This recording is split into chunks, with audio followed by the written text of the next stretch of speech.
Hello, crime enthusiasts, are you ready for another chilling investigation? The case of Tasha Morton. Dwayne Barrentine was a single father raising his 6-year-old son. Nothing is known about the child's mother. In June 2007, Dwayne and his son lived in the suburbs of Marianna, a small, sunny town in Florida, USA. Although Dwayne worked full-time to provide for his son, he made sure to spend as much time as possible with him on weekends. His parents helped care for the boy, and he also took his son to kindergarten, but the child missed having a mother's care, which concerned Dwayne. He often heard his son pray before bed, wishing for a mother. Dwayne decides to search for a suitable woman who can become his wife and a loving mother to his son.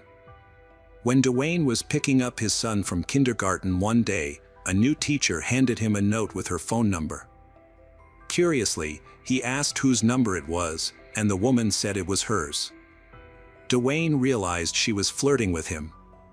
Attracted by the beautiful blonde, he took the chance and called her. During the conversation, they discovered that they had a lot in common. Tasha was also a single mother, newly moved to the city with her 6-year-old daughter, Lexi.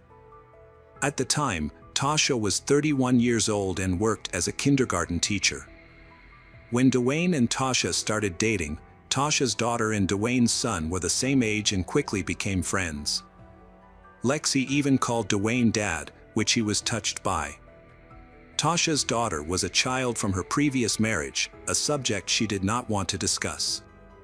Her private nature did not affect the couple in the early stages of their relationship. Within weeks, Lexi started calling Dwayne Daddy, and he really loved Lexi. Soon after, they moved in together, in Dwayne's house. He was delighted with his new partner. She was a beautiful and charming woman who showed her love through small, thoughtful gestures. It seemed like they had found each other and had a happy future ahead of them. Dwayne told his old friends and relatives that he loved her very much. To him, Tasha seemed perfect. However, not everyone was happy with their relationship. Dwayne's mother criticized him for rushing into a relationship and moving in together so quickly. She thought they should get to know each other better. But Dwayne ignored his mother's advice. Tasha says she doesn't want to discuss her past because of past hurts. Dwayne chose not to press her for more details to avoid upsetting her. Over time, as more stories about Tasha's past came to light, Dwayne noticed more and more inconsistencies.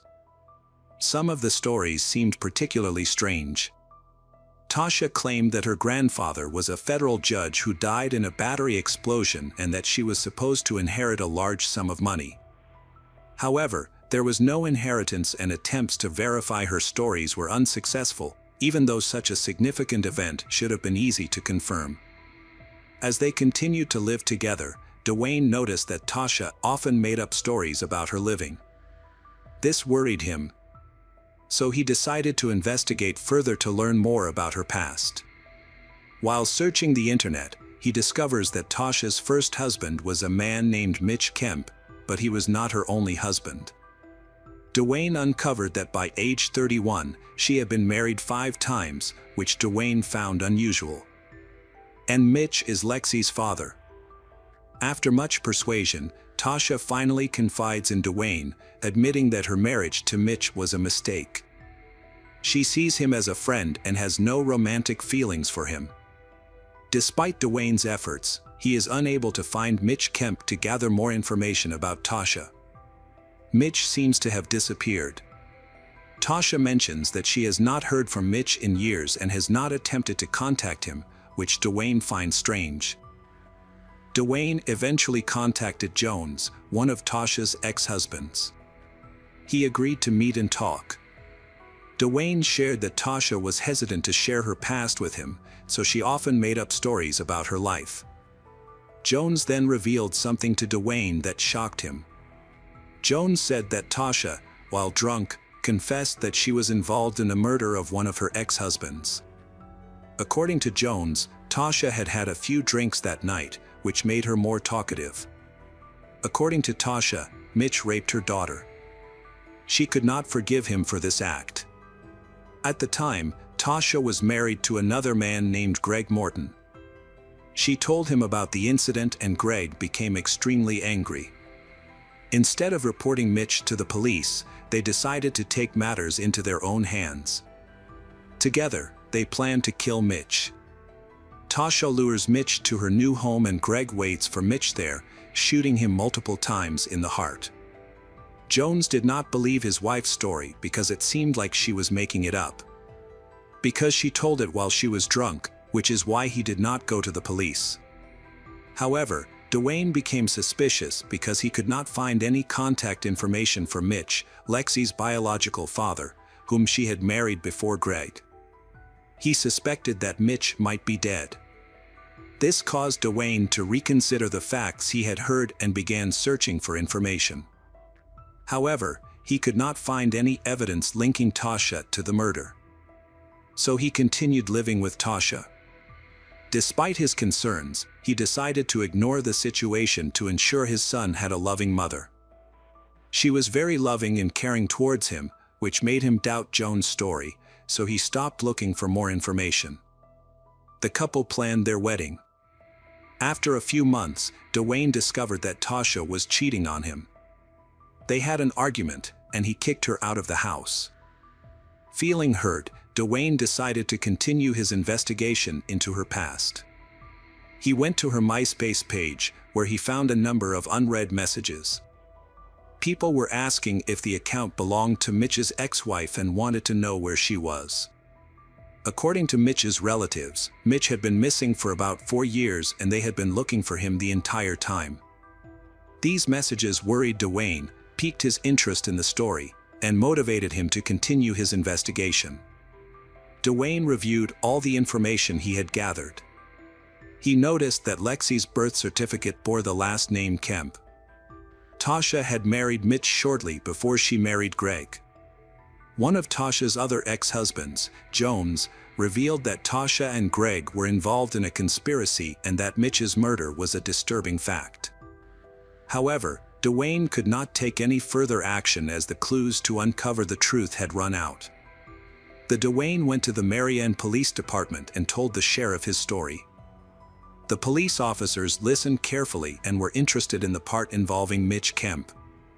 They started an investigation and asked Dwayne to keep it secret to avoid alarming Tasha.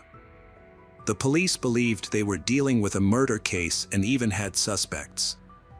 This situation was unprecedented for the town's police, as it was the first time a civilian had independently used social networks to uncover clues to solve an old crime.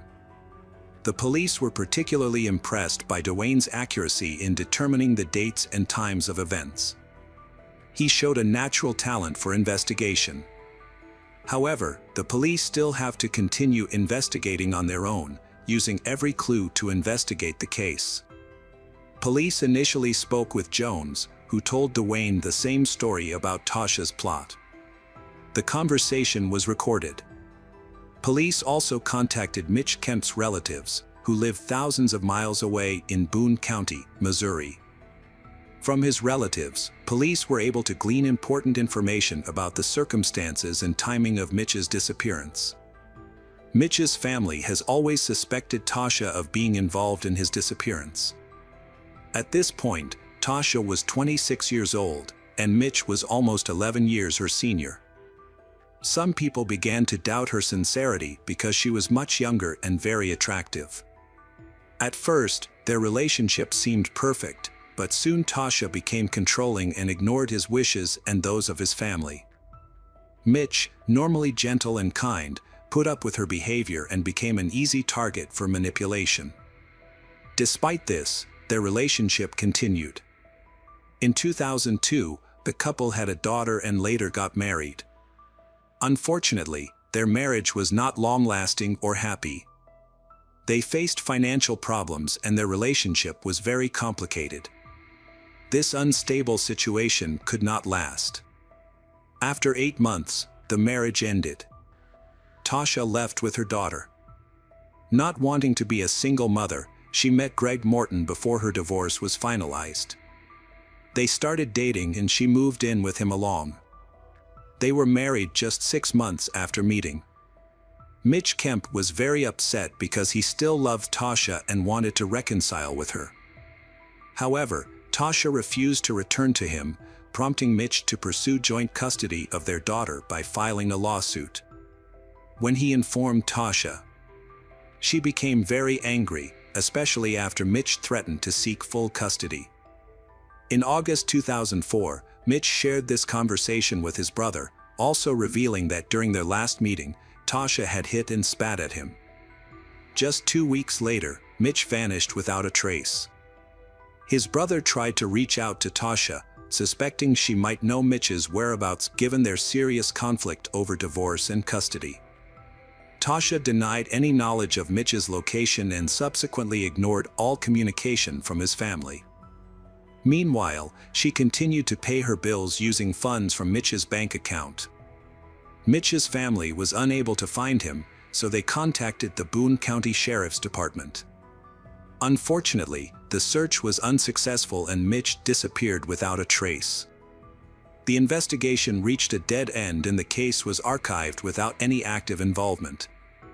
The police found no evidence or confirmation that Tasha and Greg were involved in Mitch's disappearance or murder. About 4 years later, in 2008, the police finally got Dwayne's story. The police believed Mitch was no longer alive. But they had no body, no murder weapon, and no crime scene. Ideally, they need a confession and the police need to talk to Tasha. So the police began looking for Tasha.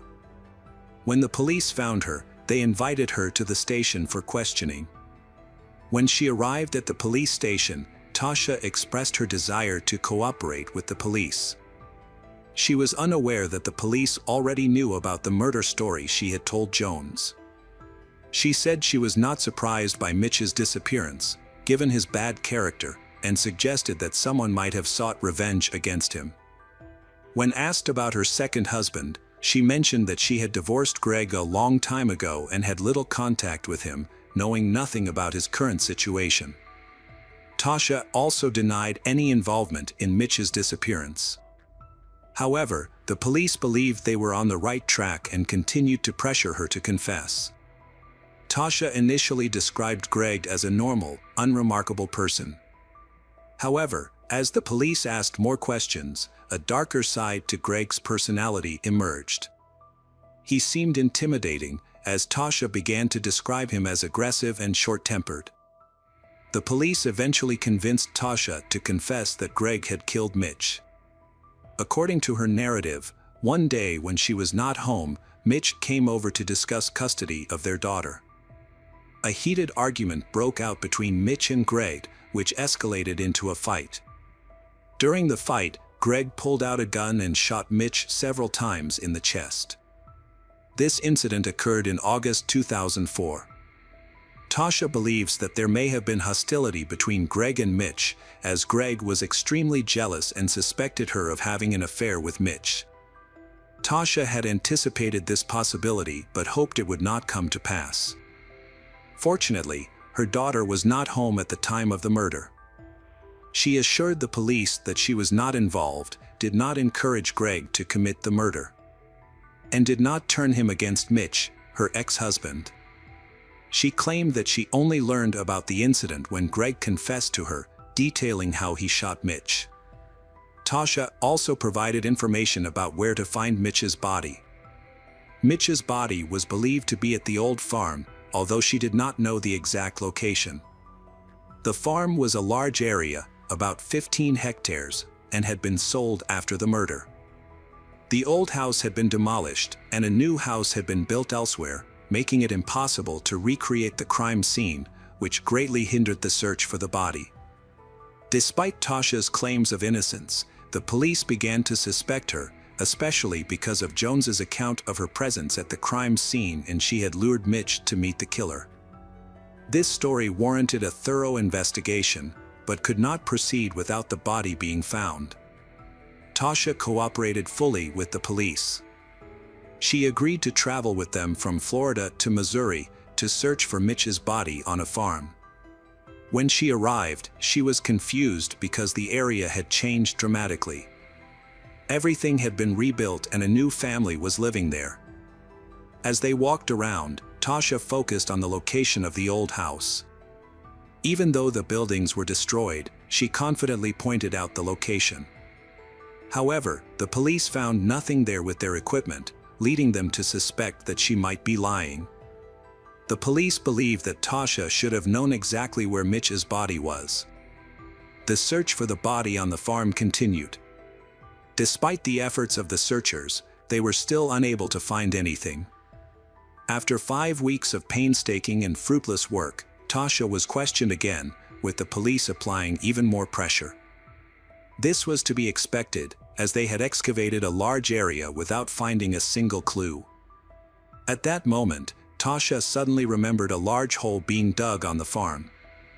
Greg had buried the body there shortly after he told her about the murder. Tasha was able to point out the location on a map. The police focused their efforts on this spot, and within half an hour of digging, the police found human remains wrapped in a tarp. The body was quickly taken for forensic analysis, which confirmed that the remains belonged to Mitch Kemp, who had been reported missing. Forensic experts determined that he was murdered, finding 6 bullets in his chest that caused instant death. Mitch was shot at point-blank range, leaving him with no chance of survival. 3 weeks after his body was discovered, police arrested Greg Morton in St. Louis and charged him with first-degree murder. Police hoped he would denounce his ex-wife, Tasha, whom they suspected was also involved in the crime. However, Greg remained silent. Police believed that keeping him in custody would persuade him to talk, but this strategy failed. Even after spending months in jail, Greg still did not testify against Tasha. Despite this, police chose to arrest Tasha out of concern she might flee. Although the investigation lacked solid evidence, relying only on a witness statement, she was charged with first-degree murder. Tasha was arrested in the city. She later gave a different account of Mitch's death. She explained that she had indeed taken Mitch to the farm but claimed that she had no intention of leading him into a trap, as she did not know. Tasha intended to give Mitch pictures of their daughter at kindergarten and wanted to talk to him. However, Greg found out about them together. He approached with a gun and pointed it at Mitch. Before she could react, Greg shot Mitch 6 times in the chest. She believed Greg acted out of jealousy. After the shooting stopped, Greg pinned her against the wall, blaming her for provoking him and causing Mitch's death. She wanted to call the police, but it was too late to help Mitch. Greg forced her to be quiet and then disposed of the body by burying it in a large hole. Surprisingly, after these violent events, Tasha and Greg lived together for about a year and a half before they divorced. The police were baffled. How could she continue living with the man who killed the father of her child? However, Tasha explained that she feared ending the relationship would put her in danger. 3 weeks after Tasha was arrested, Greg finally spoke up and shared his account of the tragic events with the police. Greg admitted to shooting Mitch but claimed he was manipulated by his ex-wife. He said Tasha had told him about the rape and was seeking revenge. Greg insists that if it weren't for her urging, he wouldn't have hurt Mitch. Despite Greg's claims, Tasha maintained her innocence. In June 2010, nearly 6 years after Mitch's disappearance, Tasha Morton went to trial. Tasha's lawyers argued that she was a victim, trapped in an abusive relationship with violent Greg, who they said killed Mitch and threatened her into silence. Greg's defense argued that Tasha was responsible for the murder. They claimed that she had convinced Greg, her devoted second husband, to kill Mitch, with whom she was fighting for custody of their child. Tasha maintained to the end that she had nothing to do with the crime. However, the prosecution was certain that her manipulations caused the tragic event. The main evidence was the confession of Greg, the killer, who had accepted a plea deal in exchange for a reduced sentence for second-degree murder. The court ultimately sentenced Greg Morton to 19 years in prison. Tasha's defense claimed that Greg had fabricated the story to get a reduced sentence. They argued that Greg had acted out of jealousy, leading him to shoot the innocent victim, Mitch. During the trial, a neighbor who lived near the couple at the time of the incident testified. He described Greg as domineering, asserting complete control over his wife and demanding that she follow his orders without question. It was clear that Tasha feared Greg and was unable to manipulate him. Then, Tasha's ex-husband, Jones, became a key witness. He recounted a story that Tasha had shared while drunk during their marriage, claiming that she had invited Mitch to the farm with the intention of killing him. However, Tasha denied that this conversation ever happened, claiming that Jones learned the story from Greg, not her. She believes Jones is protecting Greg. Besides listening to the testimony, the jury had to watch over 8 hours of interrogation footage. Tasha's lawyer believed she would be acquitted.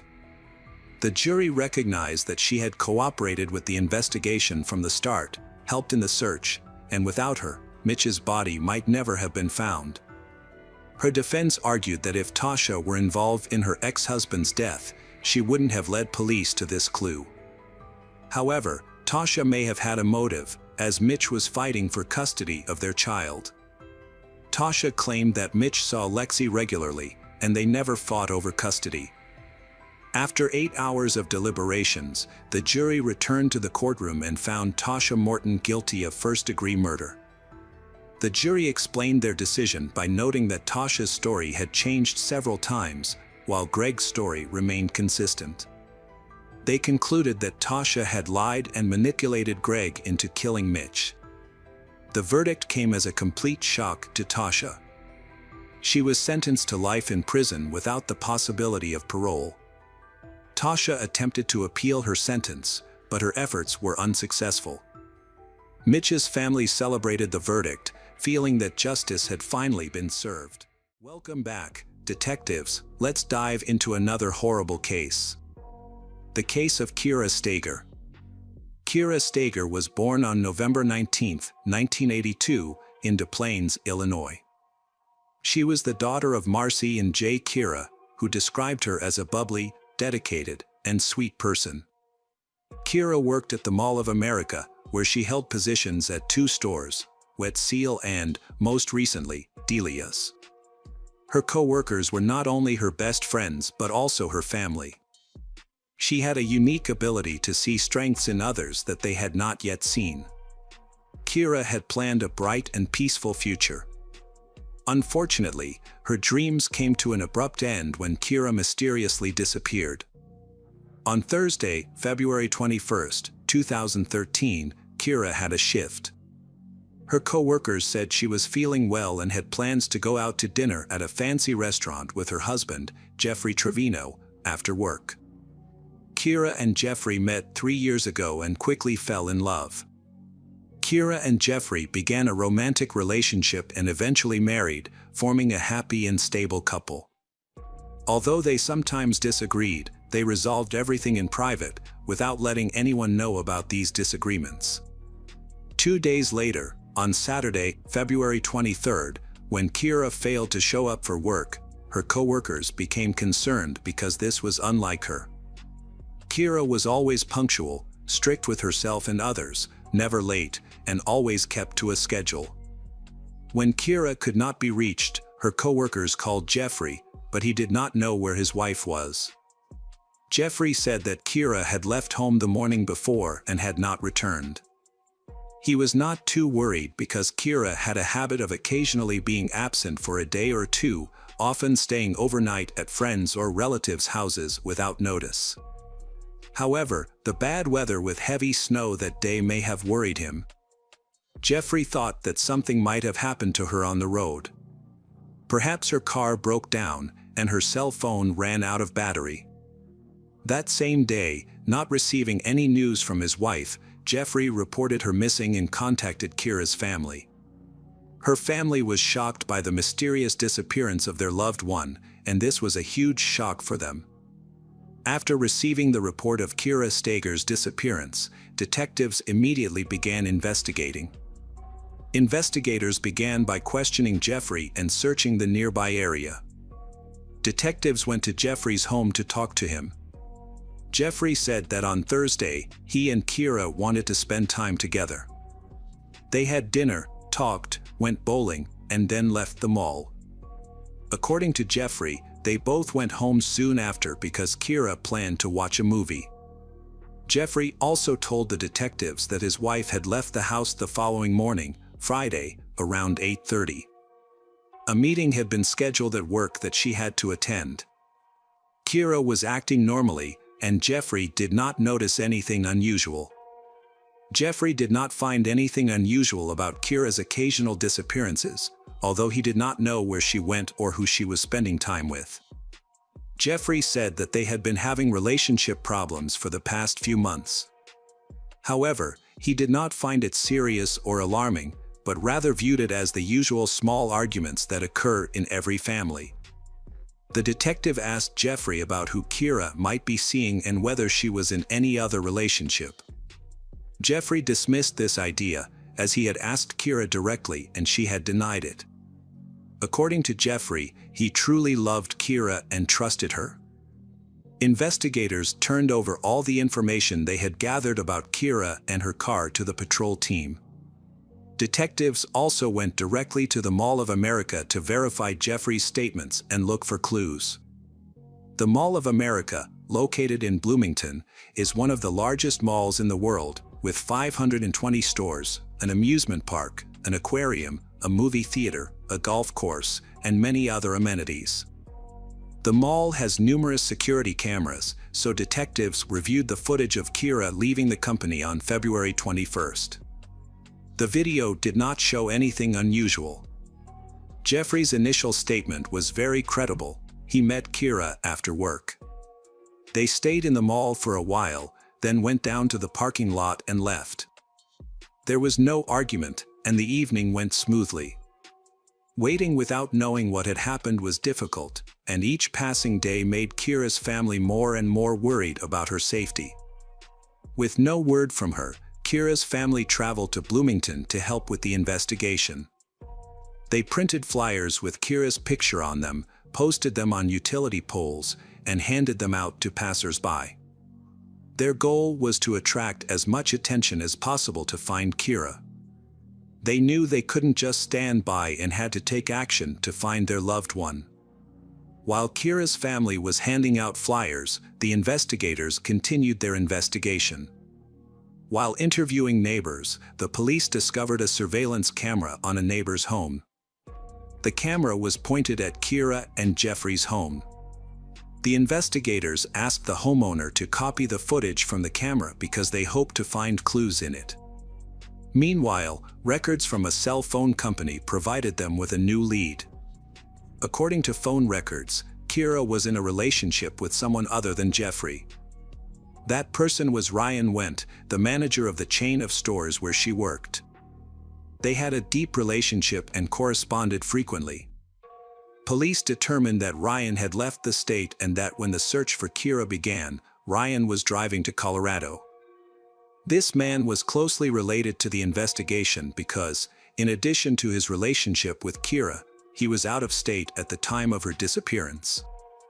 It could be a coincidence, or there could be something else going on behind his departure. Investigators needed answers. After several attempts, detectives were able to contact Ryan. He said the last time he had contact with Kira was when he was driving through South Dakota and texting her.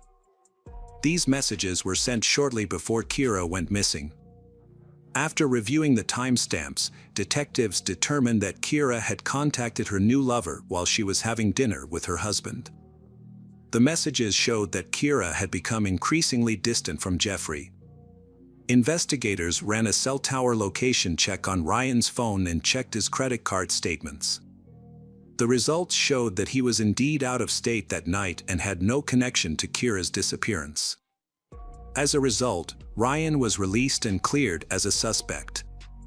The timestamps on the messages showed that Kira was still texting Ryan even after she returned home to her husband. However, after 11:44 p.m., their conversation stopped, and Kira's phone was no longer active. Meanwhile, another investigation team was preparing to review video from a surveillance camera installed at Kira's neighbor's home.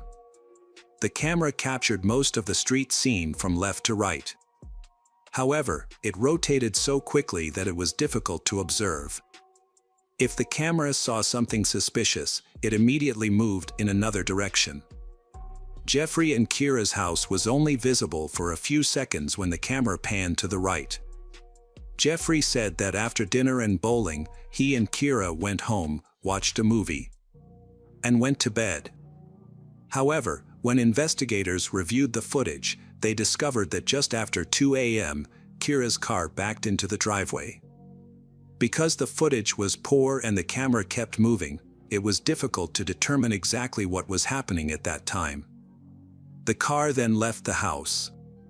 Jeffrey explained that Kira had asked him to fill up her car with gas for work the next day, so he went to the gas station.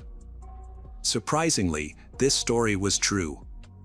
He was seen at the gas station around 3:30 a.m. However, detectives discovered that after leaving the gas station, he headed toward the highway instead of home. It is unclear where Jeffrey went next. The neighbor's camera did not record him returning, but this may have been a coincidence since the camera was always moving. Therefore, in theory, Jeffrey could have gotten home later since the camera was capturing a different angle. When investigators reviewed the video, they saw Kira's Chevrolet leave at 9:21 a.m. Unfortunately, they couldn't determine who was driving. A missing person report was filed on Saturday, February 23rd, and on Monday, February 25th, police received a call about a suspicious car parked near the shopping center where Kira worked. There are 2 multi-story parking lots there. A security guard found the car parked for several days and asked for it to be towed. When the driver inspected the car before towing it, he noticed suspicious red stains on the trunk lid and immediately called the police. That car turned out to be Kira's white car. Although there wasn't much blood, just a few small stains, it was still very concerning. In the car, they found Kira's wallet and a divorce form downloaded from the internet. Additionally, a dark object in the snow behind the car caught the attention of the investigators. As they approached, they found a rolled-up trunk mat with dark stains. DNA testing confirmed that it was Kira Steger's blood. The investigators were devastated to realize that Kira was most likely dead. This heartbreaking news was a huge shock to her family and friends. Their last hope of seeing Kira again was dashed, leaving them with questions. How did she die? Was she in pain? Who could hate her enough to take her life? The fact that Kira's body had not been found added to the confusion, as the endless grief seemed unlikely to be alleviated. The detectives made it a top priority to find out who had left the car in the parking lot. The car left the house at 9:21 a.m., and about 20 minutes later, it was caught on a mall camera. There were no cameras in the parking lot where the car was found, but another camera recorded the road leading to the lot, which was located near where Kira's car was parked. After reviewing the camera footage, detectives found that a hooded man appeared a few minutes after Kira's white Chevrolet pulled into the lot. It was cold enough that it was not unusual for him to be wearing a hoodie, but detectives wanted to learn more about where he went. The hooded man was seen walking across the street and approaching a taxi stand. He briefly chatted with a driver, then got into a cab and drove away. Police were able to determine the company that owned the taxis in the mall parking lot. Based on the time he spent talking to the drivers, police were able to determine the license plate numbers. All of the taxis had GPS tracking devices, which showed that the man ended up about a block away from Kira and Jeffrey's house and left after paying in cash. As the taxi left the neighborhood, it was caught on camera, the same camera that had filmed part of Kira and Jeffrey's house. 2 minutes later, a man in a hoodie entered the frame. The low resolution of the video made it difficult to identify his face, but the white logo on his shirt was clearly visible. As investigators continued to examine the video, they saw the man enter Kira and Jeffrey's house. Kira was missing, leading to suspicions that the hooded man might be Jeffrey. After obtaining a search warrant, the police went to the house. At first, the house looked normal and unremarkable. However, upon closer inspection, forensic experts discovered dark red stains in Kira and Jeffrey's bedroom. There were several on the wall near the bed and about 100 on the mattress. It was clear that the bedroom had been rearranged and cleaned recently. When the forensic team sprayed luminol, the carpeting glowed. There were bloodstains throughout the house that were not visible to the naked eye. The bloodstains originated in the bedroom and extended to other areas of the house. Forensic testing confirmed that the blood belonged to Kira, leading investigators to believe that she was no longer alive. In addition to searching the house, police also searched Jeffrey's car. There were no bloodstains or signs of a struggle. However, they found one interesting detail: a gas station receipt in Jeffrey's car, dated 1 hour and 40 minutes before Kira's car was abandoned in the mall parking lot. According to the receipt, the transaction was made using Jeffrey's card. Detectives went to the gas station to review the security cameras. The camera recorded Jeffrey filling up with gas, then going inside to withdraw money from an ATM. The video clearly showed Jeffrey's face and a logo on his jacket that looked similar to the logo on the man in the earlier footage. With video evidence and all the evidence in the house, Jeffrey Trevino, 39, was arrested. He was taken to the police station for questioning and is now the prime suspect. Immediately after being released from the interrogation room, Jeffrey contacted a lawyer and was advised to exercise his right to remain silent. The police had enough evidence to charge him, but the most compelling evidence was Kira's body. No one suspected Kira was dead at the time. Police, Kira's family, and volunteers searched for her for months. In late March, as the snow melted, a volunteer found a strange bag on the edge of Keller Lake a few miles from Jeffrey's house and called the police. The bag contained a bloody pillow, a shirt, and a bra. The forensic team linked these items to Kira because her DNA was found on them. The lake remained frozen, hampering the search. However, when divers surveyed the water, they found no remains. The area around the lake was searched several times with 4 cadaver dogs, trained to find dead bodies, but to no avail. 2.5 months after Kira's disappearance, on May 8, 2013, the St. Paul Police Department received a disturbing call. The caller reported that he had seen what appeared to be a body in the Mississippi River. Police discovered and recovered a body. The body was naked. Dental records identified it as Kira Steger. She had suffered severe trauma to the forehead and a broken left index finger. Because the body was so badly decomposed, the medical examiner was unable to determine the exact cause of death. Using new evidence, investigators attempted to reconstruct a timeline of the events leading up to Kira's death and the events that followed. They believed that when Kira and Jeffrey returned home, Jeffrey found her texting with someone else.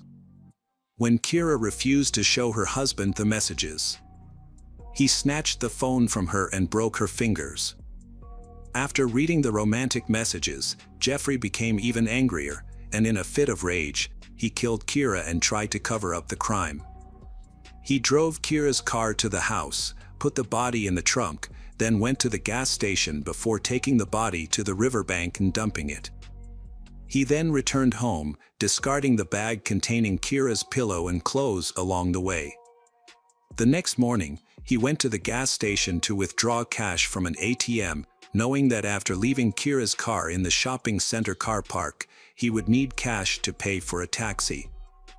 After leaving Kira's car, Jeffrey went home and spent the day cleaning. He tried to make it look like Kira had driven away that morning and that nothing had happened. However, this plan was foiled by surveillance cameras. In October 2013, a jury convicted Jeffrey Trevino, 39. They accepted that his actions were not intentional and that they were the result of a heated after discovering that his wife was having an affair. Before the judge handed down his sentence, Kira's family spoke out. "This monster was a calculating criminal," said Carrie Ann Steger, Kira's sister. "He deserves no mercy." Kira's mother, Marcy, said Jeffrey showed no sympathy for her daughter. "He dumped my daughter like a piece of trash into the most polluted water in the country," she said. But her father, Jay, said, "No punishment can ever make up for the pain Jeffrey has caused our family. No amount of time for Jeffrey is enough, never enough," he said. In November 2013, Jeffrey Trevino was sentenced to 27.5 years in prison. He will be eligible for parole in 2031. Hello again, true crime fans. We've got another mysterious case to explore. The case of Tara Lynn Grant. Tara Lynn Grant was born on June 22, 1972 in Michigan. She grew up on a farm with her parents and older sister. During her childhood, Tara enjoyed doing outdoor activities such as horseback riding and helping her family take care of farm animals.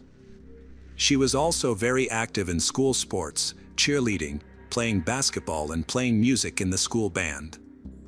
After completing high school, Tara decided to attend the University of Michigan.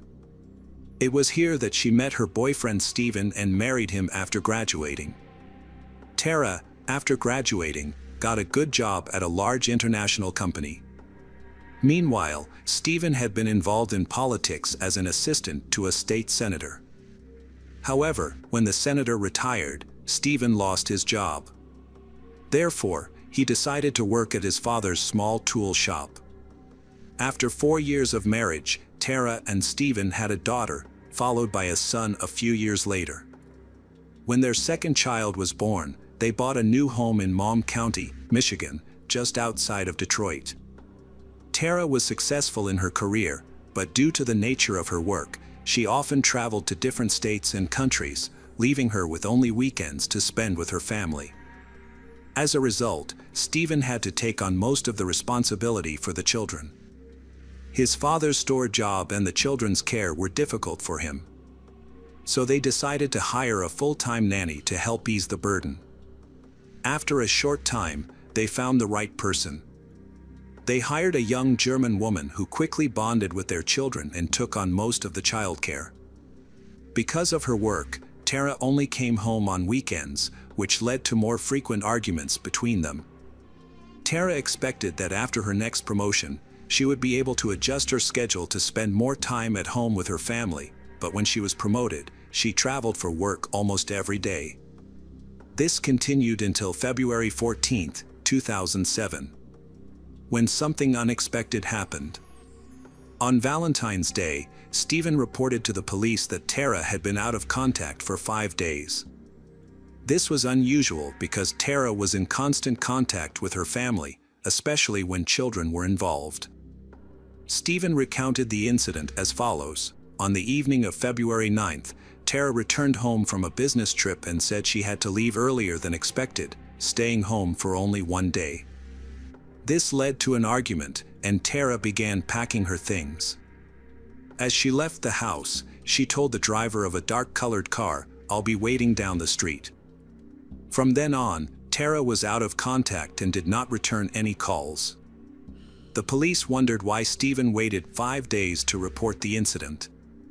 Steven explained that he was not worried at first because he thought Tara had just left for work early as planned and had not contacted her because they had just had an argument. However, he became concerned when Tara did not contact her family for an extended period of time. Normally, when she was on a business trip, she would call her 2 young children, but this time she did not contact them. Furthermore, Tara's boss called Steven on Monday to say that she had not shown up for a meeting. This made him even more worried, and he was sure that Tara was missing. Stephen called Tara's parents and told them about her lack of contact with home. However, the parents thought that Tara just needed time off after an argument with Stephen. Previously, Tara had told her parents that her relationship with Stephen was having difficulties due to work, and they argued frequently. Therefore, her relatives thought that Tara just wanted to temporarily leave and would return home when she had stabilized. As time passed and Tara still did not appear, and she did not answer any calls, Stephen began to worry about her safety. He decided to contact the police for help. During the interrogation, the police noticed some suspicious scratches on Stephen. They asked if the scratches were related to the argument with Tara. But Stephen denied it. He explained that he often got injured while working at his father's store. After the interview, the police said they needed to search Stephen's home, and he agreed. When they arrived, the police discovered that all of Tara's belongings were missing from the home, including her papers and wallet, along with her suitcase. Stephen also gave them access to Tara's personal computer. The police checked it and found that there had been no bank transactions in the days after she disappeared. The police were surprised because Tara would have needed to pay for expenses if she had gone somewhere, such as buying a plane ticket or booking a hotel room. During the search of the home, the police found no signs of Tara's whereabouts after she disappeared. There was no evidence or clues. Therefore, the police decided to focus on determining what she had been doing and where she had been on February 9th. The area they live in is considered one of the safest in the country, and the local police department has little experience investigating similar disappearances. The police ask Stephen to take a lie detector test, but he refuses. Stephen insists that he would never harm his wife and becomes very emotional. The police then leave his home and consider their next steps.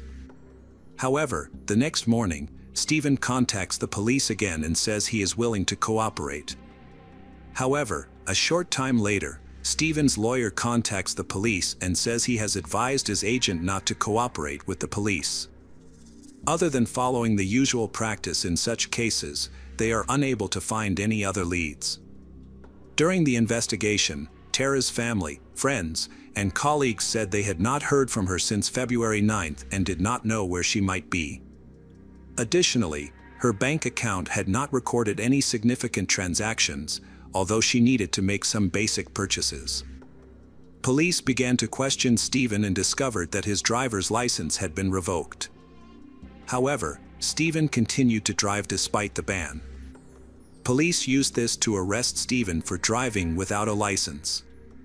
After his arrest, Stephen claimed that the police were considering him a prime suspect in his wife's disappearance and refused to answer any questions. With the assistance of his lawyer, Stephen was released on bail and returned home. Police continued to investigate and requested Tara's cell phone records to gather more evidence. On the day Tara went missing, she made one last call. It was from the airport, in which she told Stephen that she would be home soon. Stephen then called her repeatedly, but all the calls went to voicemail. The police listened to these recordings and found that Stephen asked Tara to answer or call back. He claimed that Tara did not care about the children and asked her to come home for the children. However, Tara's cell phone was turned off and was last connected to a cell tower near her home on the evening of her disappearance. It is worth noting that the police did not find any incoming calls to Tara at that time, although Stephen said that someone had called her before she left the house and said that the person would be waiting for her on the street. Stephen was really worried about his wife and at the same time angry at Tara's actions of abandoning their children. Although the police were investigating him, they could not find any new traces. Stephen still refused to cooperate with the police, accusing them of wasting time suspecting him instead of looking for Tara. During this time, Stephen actively appeared in the media. Tara's mysterious disappearance attracted a lot of attention from many people, and in front of the camera, Stephen begged her to return home safely. When the company that Stephen and Tara hired the nanny learned about the case, they decided to send the nanny back to Germany. Before leaving, the nanny reported to the police about her working hours at their house. The nanny said that on the evening Tara came home, she went to a bar with her friends.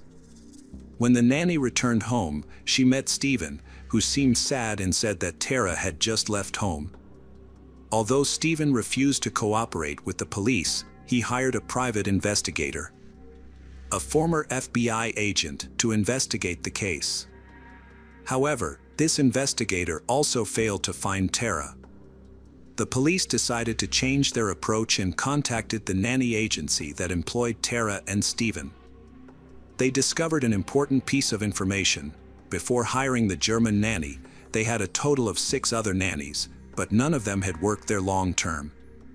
Police interviewed the nannies, most of whom said Stephen behaved strangely and unnervingly. They said he would rummage through their belongings, ask personal questions, and verbally abuse them. The police began investigating why the last nanny from Germany had a completely different description of her time with the family. They had only heard good things about Stephen. To clarify the matter, the police monitored the nanny's emails and phone calls. This led to an unexpected piece of information. The police discovered text messages between her and Stephen, which showed that they had been in a relationship. It was learned that the 19-year-old had been having an affair with him during Tara's business trips and that the relationship continued until she quit her job and had to leave the country. Although this was an important clue, the police could not yet conclude that Stephen was involved in Tara's disappearance. Therefore, they continued to look for other evidence. During the investigation, the police talked to Tara's relatives and friends and found that most of them did not like Stephen because of his strange behavior. They believed that Stephen wanted to control Tara's every move and often caused conflicts with her family. The police also found another important piece of information. Stephen's ex-girlfriend, whom he had dated before meeting Tara, contacted the police and revealed something surprising. According to her, Stephen contacted her again a few months ago, and their conversations gradually became intimate. Eventually, Stephen expressed his desire to start a romantic relationship with her, even though they were both married to other people. Stephen also complained about Tara and her frequent absences. He suspected that she was cheating on him with her boss. To verify this, he installed tracking software on her computer, allowing him to read her messages, but he found no evidence of Tara's infidelity. This information made the police even more suspicious of her husband's involvement in Tara's disappearance. However, the police still needed more evidence. Since it had been several weeks since Tara went missing, they began to consider the possibility that she was no longer alive and began an extensive search for her body. Police, along with volunteers, began searching the area around Tara's house and a large park nearby for several miles. However, the search lasted for several days and still yielded no results. But everything changed on February 28th. A woman walking in the park discovered something strange under a tree along the path. A plastic bag was covered with branches and snow, but it was clear that there was still something inside. Therefore, she decided to examine the bag closely. When she looked into the bag, she discovered rubber gloves and metal fragments along with a dark red substance at the bottom of the bag. She called the police to report the incident, and she decided to keep the bag and turn it in to the police. Police suspected the dark red substance could be blood, so they sent the bag to a lab for testing. However, due to the large workload, experts said the DNA analysis could take up to 2 months. In the meantime, experts have tested the bag and confirmed that the dark red substance is indeed human blood. The police focused all their efforts on the area where the bag was found, mobilizing all resources to investigate. Meanwhile, Stephen did not participate in the search. Instead, Stephen spent his time giving an interview to a news channel, giving many suspicious answers. Stephen repeatedly criticized Tara for being away from home so often. He called her a bad mother and claimed that he shouldered most of the responsibility for taking care of the children. When the reporter asked about their financial situation, and whether he was living off Tara's money, Stephen became angry. He insisted that he did not need a single penny from Tara. During the interview, Stephen accused Tara of having an affair but did not provide any evidence. He repeatedly criticized Tara. The police obtained a search warrant for Tara and Stephen's home. The police arrived at Stephen's home. At the same time, Stephen returned from an interview with a reporter. The police informed him of the search warrant for his home. Stephen opened the door for them and then called his lawyer. The lawyer asked the police if Stephen was under arrest. The police replied that he was not. Stephen then said that he was going to walk his dog and left. During that time, the police searched each room in the house. They eventually arrived at the garage and found a large green bin containing several plastic bags. When they opened one of the plastic bags, they found an unknown substance and women's clothing. When the police opened the other bag, they discovered that it contained human remains. After examining a total of 5 bags in the bin, the police quickly confirmed that they contained the remains of a woman. Police believed they had found Tara's body and suspected Stephen of being her killer.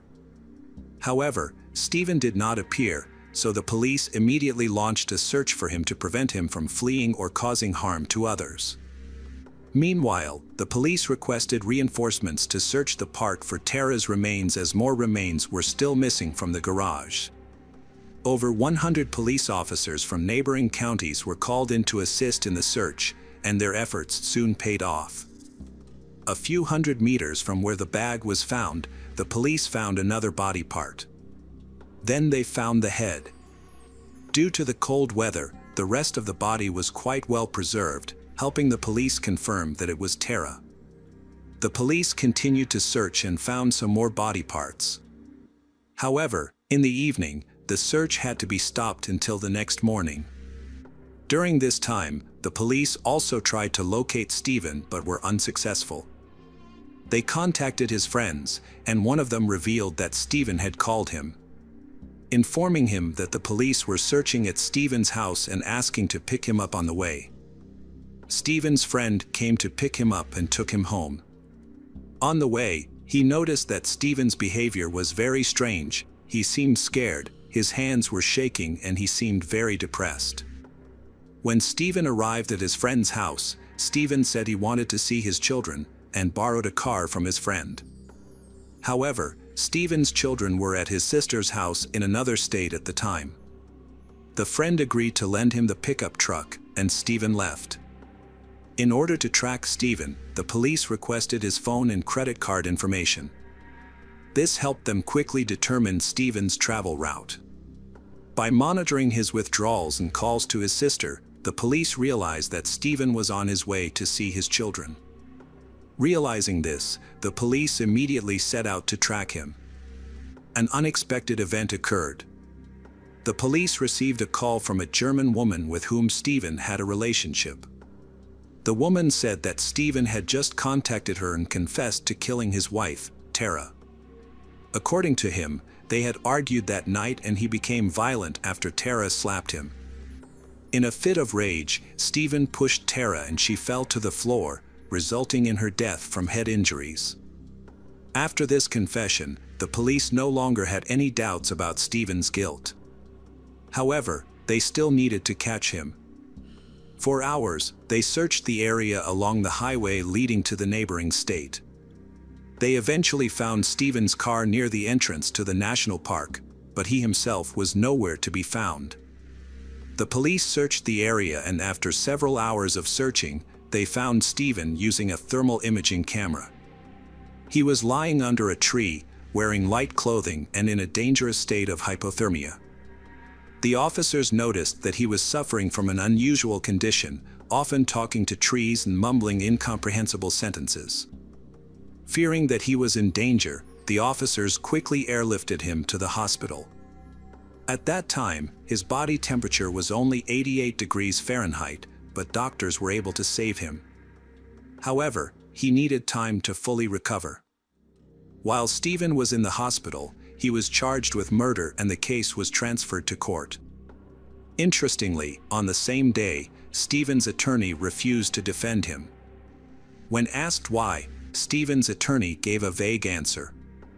A new attorney was then appointed for Stephen. Meanwhile, forensic pathologists began investigating Tara's remains. One of the most experienced pathologists in the country, who had worked on such high-profile cases as the JFK case and the JonBenet Ramsey case, was appointed as the chief medical examiner. After examining Tara's remains, the chief medical examiner concluded that Stephen's story did not match the facts. According to Stephen, Tara died of head trauma, but the investigation actually showed that Tara's cause of death was strangulation. When Stephen recovered, the police came to the hospital to see him and he told them what happened that night. The incident started when Tara returned and said she had to leave a day early. This led to a heated argument between the two. In a fit of rage, Stephen attacked Tara. She tried to leave, but he held her back. Tara defended herself by punching Stephen in the face, which angered him and he attacked her. The incident escalated when Stephen yelled at and strangled Tara. He then dragged her body down the second floor to the garage and put her in the trunk of his car. Meanwhile, the nanny returned home. To cover up his crime, Stephen told her that Tara had left him. The next day, he took the body to his father's workshop while making sure no one else was there. To cover his tracks, Stephen destroyed all of Tara's documents and personal belongings, then used a saw to cut her body into pieces. A few hours later, he packed the remains into plastic bags, placed them in a container, and returned home, leaving the body in his car for several days. He pondered how to dispose of the remains while creating an alibi for himself. He repeatedly called Tara and left messages on her voicemail, begging her to come home. Stephen took his son's sled and went to the park. There, he placed the container containing Tara's remains on the sled and began pulling it up a hill to avoid the crowded area. However, the rope he was pulling the sled with was not secure, and it slipped out of his hands. The sled began to roll down, the container tipped over, and the bags containing the remains spilled out. After picking up the bags, Stephen put the container back on the sled, and after a while, he found a remote place to bury the bags under the snow. He then left the park. A few days after he left, the police began looking for Tara, and the detectives announced that they would begin a search in the area of the park where Stephen had buried the bags. Stephen became panicked, remembering that the largest bag had been poorly hidden and could soon be discovered. To avoid this, he decided to move the bags to a safer place.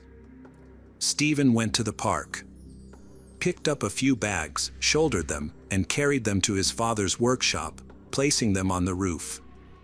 The next day, before going to the interview, he took the box from home, went to the workshop to carry the bags back to his garage.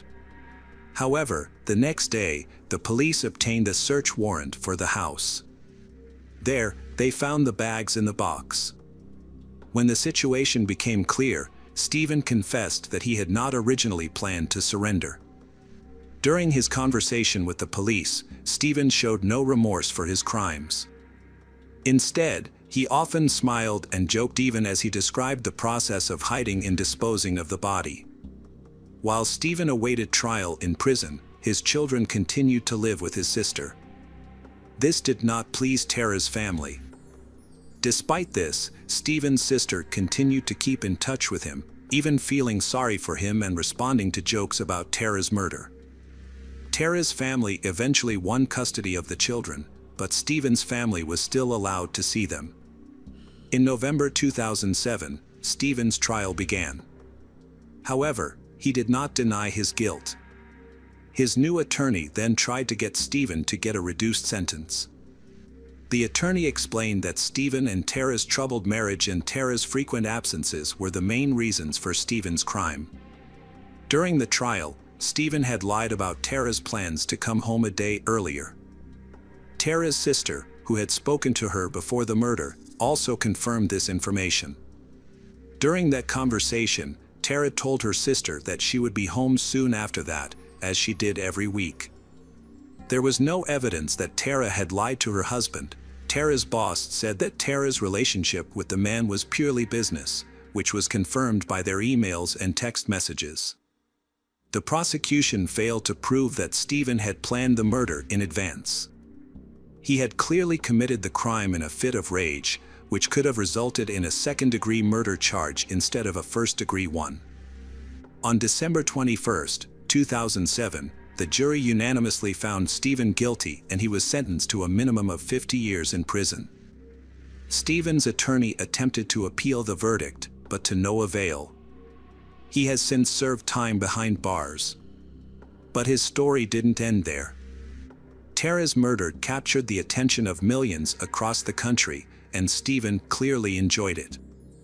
While in prison, he began writing a book and begged to have it published with the help of his sister. They even discussed the possibility of turning it into a movie, and Stephen considered which famous actor could play him. In 2008, something else came to light. Stephen's children told their aunt that they had actually seen their father kill their mother that evening. They came out of the room after hearing screams and witnessed the whole thing. When this information appeared in the media, Stephen's relatives accused the children of lying and continued to protect him. That same year, it was revealed that Stephen's father, unlike other relatives, did not support him, could not live with what his son had done, and Stephen's father's body was found in his home. To this day, Stephen remains behind bars and will only be eligible for parole in 2058. Hello, crime enthusiasts, are you ready for another chilling investigation? The case of Kathy Martin. Kathy Martin was born on October 25, 1959, in Houston, Texas. Kathy grew up in a peaceful and happy family. During her childhood, she was very close to her older sister. When she was a teenager, Kathy met Mike Odom, whom she would later marry and start a family. After the wedding, the two settled in a quiet suburb outside of Houston, and soon after, they had a daughter and a son. After the birth of their second child, Kathy stayed home and took care of the children. Meanwhile, Mike worked at her father's small sign factory. Thanks to the financial support of Kathy's parents, the family was able to provide for their children. Therefore, Kathy was able to take care of the children without having to worry about working extra. On March 3, 1987, Kathy stayed home to take care of the children as usual. Mike went to work and then met up with friends at a bar after work. He called Kathy from a pay phone, but she didn't answer. This worried Mike because Kathy rarely left the house. He called several times but got no response. Worried about his wife, Mike called their neighbor, Tim Robinson, and asked him to check on her. Tim went to the house and knocked on the door, but no one answered. He looked through the living room window and saw that the television was still on. So he knocked again but got no response. At this point, he began to worry that something serious might have happened to Kathy. Instead of going home to call Mike or the police, he decided to drive around town looking for police patrols. After a few minutes of searching, he spotted a police car and explained the situation. He asked them to check on Kathy to see if she was okay. When the police arrived at the house, they also got no response to their knocking. They decided to try the door and found it unlocked. Once inside, the police found Kathy's older daughter lying unconscious on the sofa, clearly traumatized but still alive.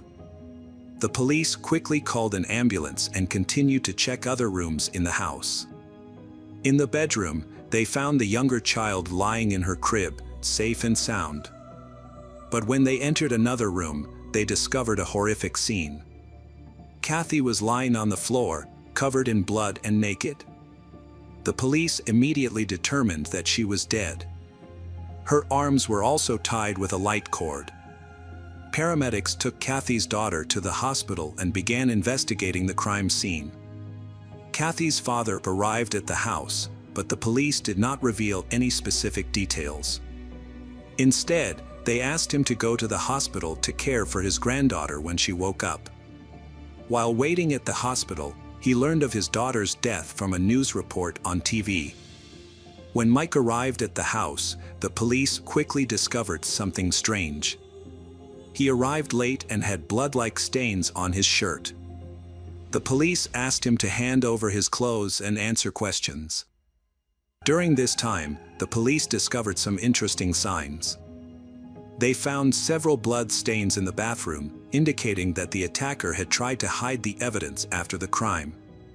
This suggested that the attacker had been in the house for some time to clean up. Forensic experts also discovered some important clues. There were no signs of forced entry, and all the windows and doors except the front door were locked. This suggested that Kathy had invited the attacker into the house or that the attacker had a key. Police speculated that the attacker may have threatened to harm Kathy's children if she screamed or resisted. Therefore, Kathy may have complied with the attacker's demands, hoping to be spared, but was ultimately murdered. As doctors worked to save Kathy's daughter, they discovered that she had been brutally beaten, most likely with her bare hands. She spent several hours in critical condition at the hospital, and her chances of survival were still very low.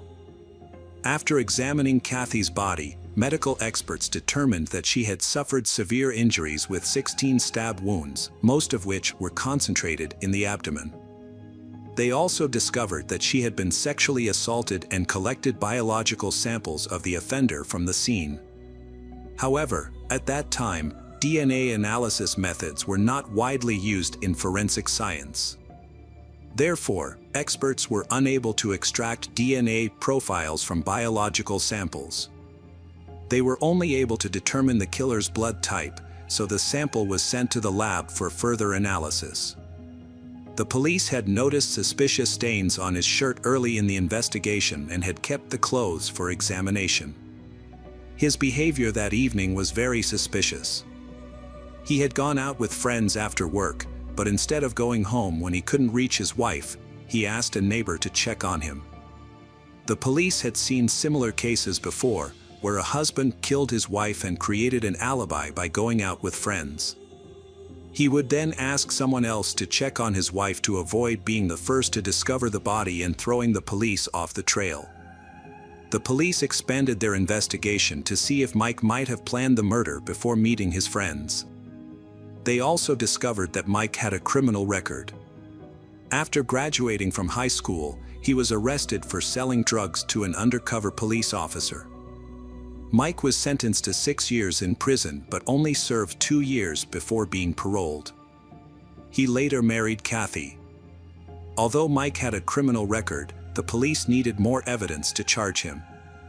The police also began investigating Mike's neighbor, Tim, because of signs of suspicion. Tim drove around town looking for patrol officers instead of calling the police.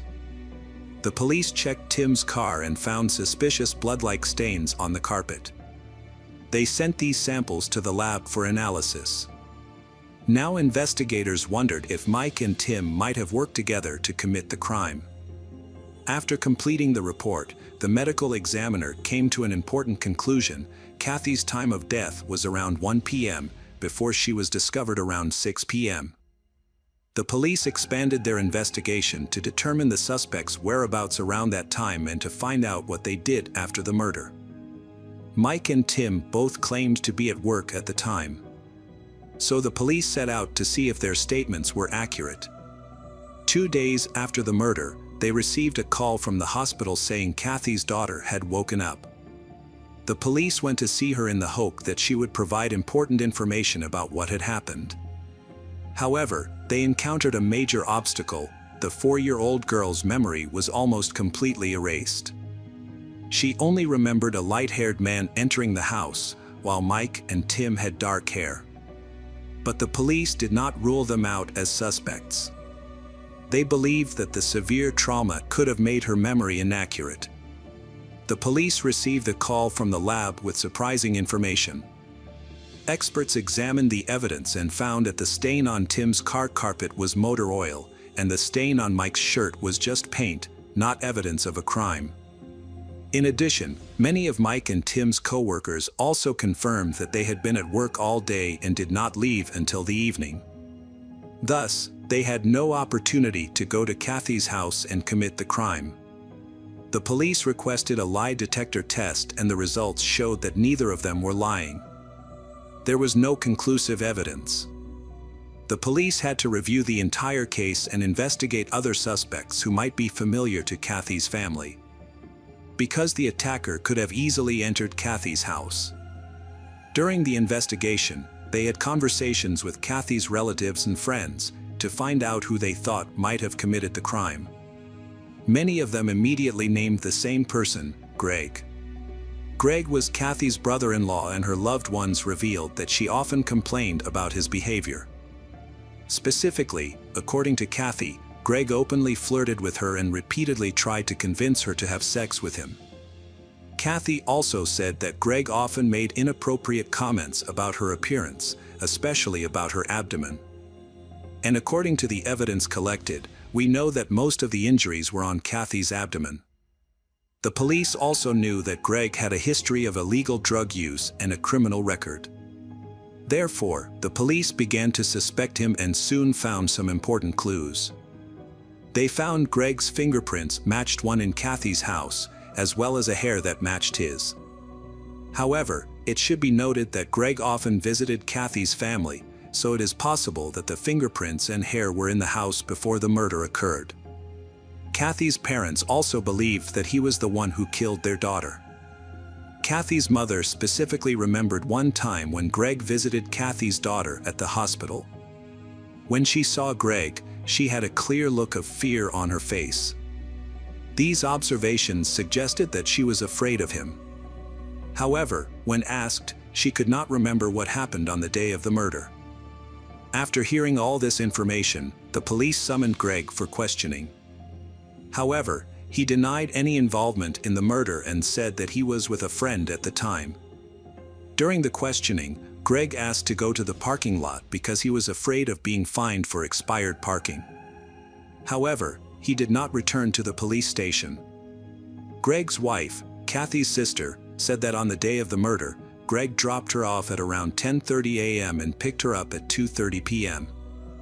This meant that Greg had a 4-hour window around the time of the murder, enough time for him to commit the crime. However, the police still did not find enough evidence to prove Greg's involvement in the murder. In a last-ditch effort to find more clues, the police decided to analyze a semen sample taken from Kathy's body.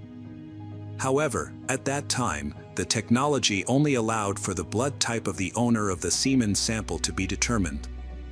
In addition, the analysis of the samples collected from the case was too small to be tested. However, the police still decided to perform the test. The results showed that the blood type of the owner of the semen sample matched Greg's blood type, but this was not enough to conclude that he was guilty. As a result, the police were unable to arrest him. They continued to search for more evidence, but were unable to prove that Greg was involved in the case. Kathy's family believed that Greg was the killer. Kathy's sister Shelley still did not believe that her husband was involved in the case and continued to live with him. In the years that followed, the police continued to revisit the case, hoping to find any new clues. In 1998, 11 years after Kathy was murdered, they requested a DNA analysis on the remaining semen sample. However, experts were only able to extract a partial DNA profile, which, when compared to Greg's DNA, showed that Greg was among the 2% of the population who could match the profile. He could not be arrested based on this result. The police again called Greg in for questioning, telling him that the semen from Kathy's body matched his DNA. Greg then changed his original statement, saying that Kathy had been romantically involved with him and that he had actually visited her on the day of the murder, but Greg insisted that she was still alive when he left. The police were suspicious of Greg's sudden change in story because suspects often change their stories when they hear about DNA evidence. In addition, Kathy had complained about Greg's flirtations, feeling uncomfortable around him. So it was unlikely that she would have had a secret relationship with him. But the police knew that they could not convict without a perfect DNA match. The local police reviewed the case and confirmed that a guilty verdict was almost impossible, and the case was put on hold again for many years. In 2002, the police reopened the case and asked for help from forensic scientist Catherine Long. At the time, Catherine was doing groundbreaking DNA research.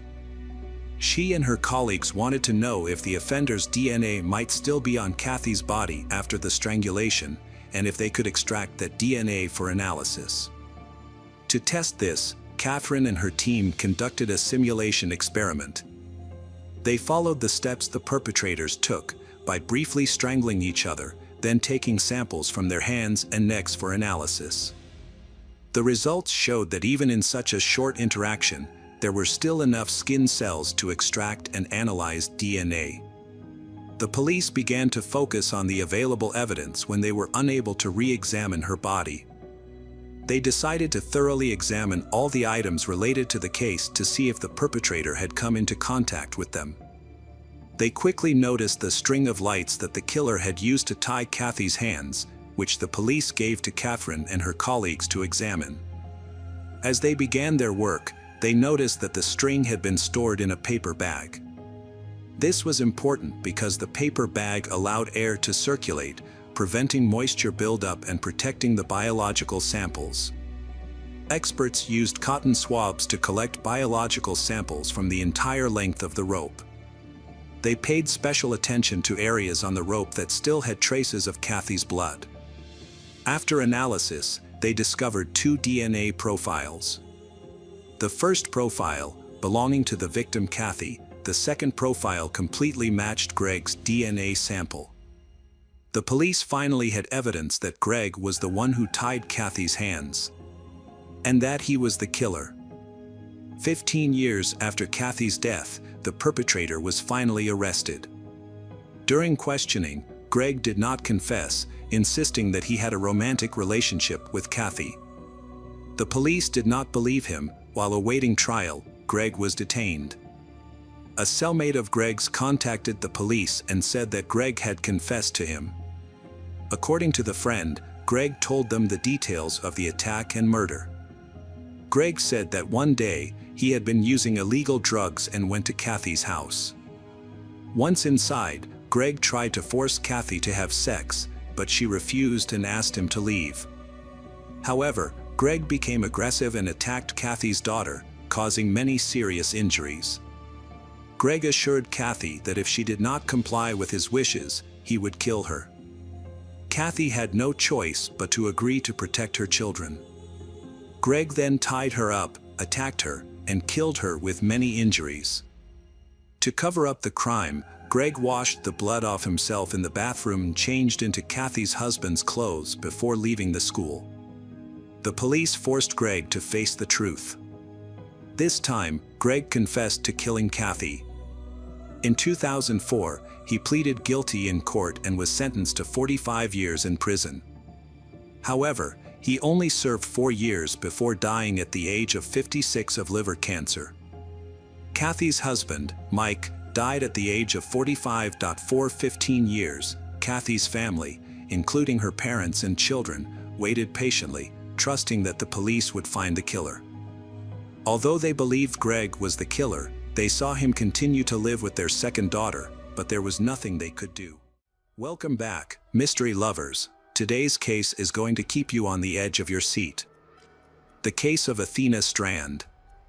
Athena Strand was born on May 25, 2015 in the small town of Duncan, Oklahoma, USA. Her parents divorced and her father moved to Texas while Athena still lived with her mother in Oklahoma. Despite living far apart, her father kept in touch and visited her whenever possible. Sometimes her mother would bring Athena to see her father so they could spend time together. Both her parents remarried later and Athena had 2 younger sisters. Athena was a cheerful, sociable child.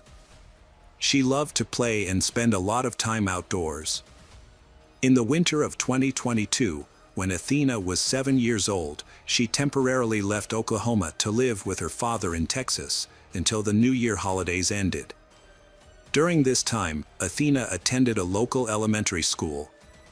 Her father's house was located in a remote rural area, surrounded by forests and vast fields. Here, Athena had a great time exploring nature with her father and also built a good relationship with his new wife, Elizabeth. On November 30th, Athena returned home from school at around 4:15 p.m., just like every other day. She was home alone with her mother, Elizabeth, because her father and grandfather had gone hunting. That evening, Athena had an argument with Elizabeth. Athena finally felt upset and decided to go to her own room. Meanwhile, Elizabeth went to the kitchen to prepare dinner. After about 20 minutes, Elizabeth went to Athena's room to call her to dinner, but she was gone. She started searching the whole house but couldn't find Athena anywhere. Elizabeth called a relative of her husband who lived nearby. Although Athena often visited the relatives, this time the relative said that she was missing. Next, Elizabeth called her husband and told him about the situation. Her husband immediately asked her to contact the police and return home immediately. When she got home, Elizabeth called the 911 emergency number at around 6:40. Only 14 minutes later, the police arrived at her house. She explained the situation to the police and said that she thought Athena might have left home because of an argument between mother and child. Initially, the police seemed suspicious of Elizabeth because she had reported the child missing 40 minutes after discovering the incident. However, after listening to her description of the search around the house and contacting family members, they concluded that she might be telling the truth. The police immediately began searching the surrounding area. Although it was already dark, they still organized a search force within a radius of several kilometers around the house. They believed that the child might have gotten lost in the dark and needed urgent help. They focused on searching the entire area, including the woods and fields. Police also considered the possibility of kidnapping but found no evidence to support this theory. There was no sign of an intruder in the house and no strange noises or screams that night. Police received support from family and town residents in their efforts to find the missing Athena. The girl's mother quickly arrived at the scene after learning of her daughter's disappearance. But the results were still inconclusive as no trace of Athena was found. The search became more difficult, as the area around the house was quite difficult to access, especially at night. Therefore, the police continued the search at 7 a.m. the next morning with more police officers joining in. As news of the disappearance spread, hundreds of volunteers volunteered to join the search effort.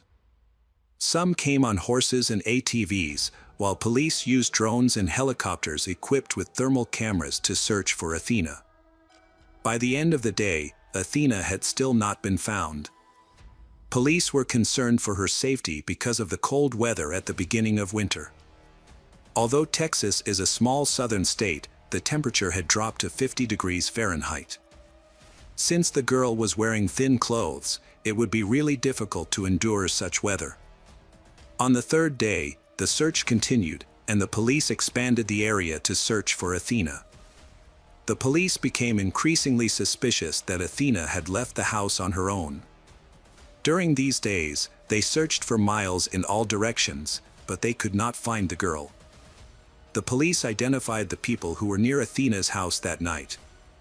However, Athena's house was located in a special location, far from the main road, and there were no surveillance cameras in the area. However, they quickly got some important clues. A courier service had delivered to Athena's house that evening. The police contacted the courier company and learned that the delivery to the address was entrusted to an outside contractor. They then contacted that contractor and determined that the truck had arrived at Athena's house. Each of these trucks was equipped with surveillance cameras. So the police asked for footage from November 30th. After rewinding the time the truck arrived at the house, the police saw the driver dragging a girl who looked like Athena into the car. The police quickly identified the driver as Tanner Hearer, 31, and the police went to his address. Shortly thereafter, the man was arrested on suspicion of kidnapping and taken in for questioning. As soon as the police mentioned the video evidence, Tanner began to speak. He explained that he had actually delivered a package to Athena's house that evening. While backing up the truck, he heard a crash and went to check what had happened.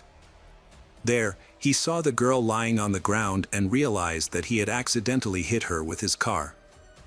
As he approached, Tanner noticed that the girl was not seriously injured. She was conscious and spoke to him calmly. The girl said her name was Athena. He started to feel scared. He decided to take her into the truck and try to figure out how to solve the problem. The girl continued to talk to him and said that she would tell her father about this, and Tanner became more and more worried. He didn't know what to do with the situation, because he knew that if she told an adult about the incident, he could get into legal trouble. According to Tanner, he could not think of a better way than to kill her. He thought the best way would be to break her neck, but he could not do it. He then strangled Athena to death with his hands. He hid Athena's body in a nearby river. Tanner gave the police the exact location where he left Athena. So the police went there and found Athena's body. The murder shocked not only her family but also thousands of people across the country. All major media outlets reported the case and many were horrified by the brutality. After the body was found, Tanner was charged with kidnapping and murder. While waiting for the medical examiner's report, the police scrutinized Tanner's identity, trying to better understand his motives. Tanner's account of the events did not seem plausible. According to Tanner, he lightly hit the girl with his heart valve, causing no serious injuries to her. However, Tanner was so depressed that he immediately decided to kill her, thinking that beating a child would cost him his job. Tanner's story seems very strange. Police found out that this man was engaged and had a 1-year-old child. In addition to delivering goods, he occasionally worked as an Uber driver. Tanner's daily life, he participated in performing in a band at several cafes in the nearby city of Fort Worth. On social media, he often posted photos with his son, snapshots during music performances, and other moments of his daily life. These images do not show that he was a cruel person. There is no information about his previous criminal record before his arrest. Police also found no indication that he might be a dangerous criminal. Meanwhile, Athena's parents filed a lawsuit against FedEx and the contracting company, accusing them of allowing Tanner to work. They called for higher standards for employee screening to prevent such crimes in the future. Police investigators said the package Tanner delivered that evening was a Christmas gift Athena's parents had ordered for her. It was a Barbie doll she had long wanted. However, when the results of the medical examination were released, the case became more complicated. Experts said Athena died within an hour of being kidnapped. Her body had suffered various degrees of injury and the primary cause of her death was asphyxiation. Police then outlined a series of events that could have led to the incident. After an argument with her mother, Athena decided to go outside and stand in the yard. At this time, Tanner arrived to make a delivery and found her alone. According to this theory, he saw an opportunity to satisfy his lust. The area around Athena's house was quite isolated and the police believe that Tanner may have tricked or deliberately attacked Athena to get her into the car without encountering any resistance. It is still unclear what happened next. There are two main possibilities that seem most plausible. First, Tanner may have planned to take Athena out of the house to carry out his evil intentions, but the girl started screaming or tried to escape. Fearing discovery, Tanner killed the girl and dumped her body in the river. Second, Tanner may have committed some kind of harassment against Athena that did not involve direct contact. In this case, medical experts would not find evidence of sexual assault. To learn more, police spent weeks digging into Tanner's past. They spoke to his relatives, friends, and acquaintances, looking for any signs that he might have been involved in other criminal activities. There was a major breakthrough in the investigation. The police found several people who said they had been assaulted by Tanner when they were children. However, the identities of these people have not been released to protect the investigation. One of Tanner's victims went public with her story of being assaulted by him when she was 16. She shared her story on social media in an attempt to gain attention.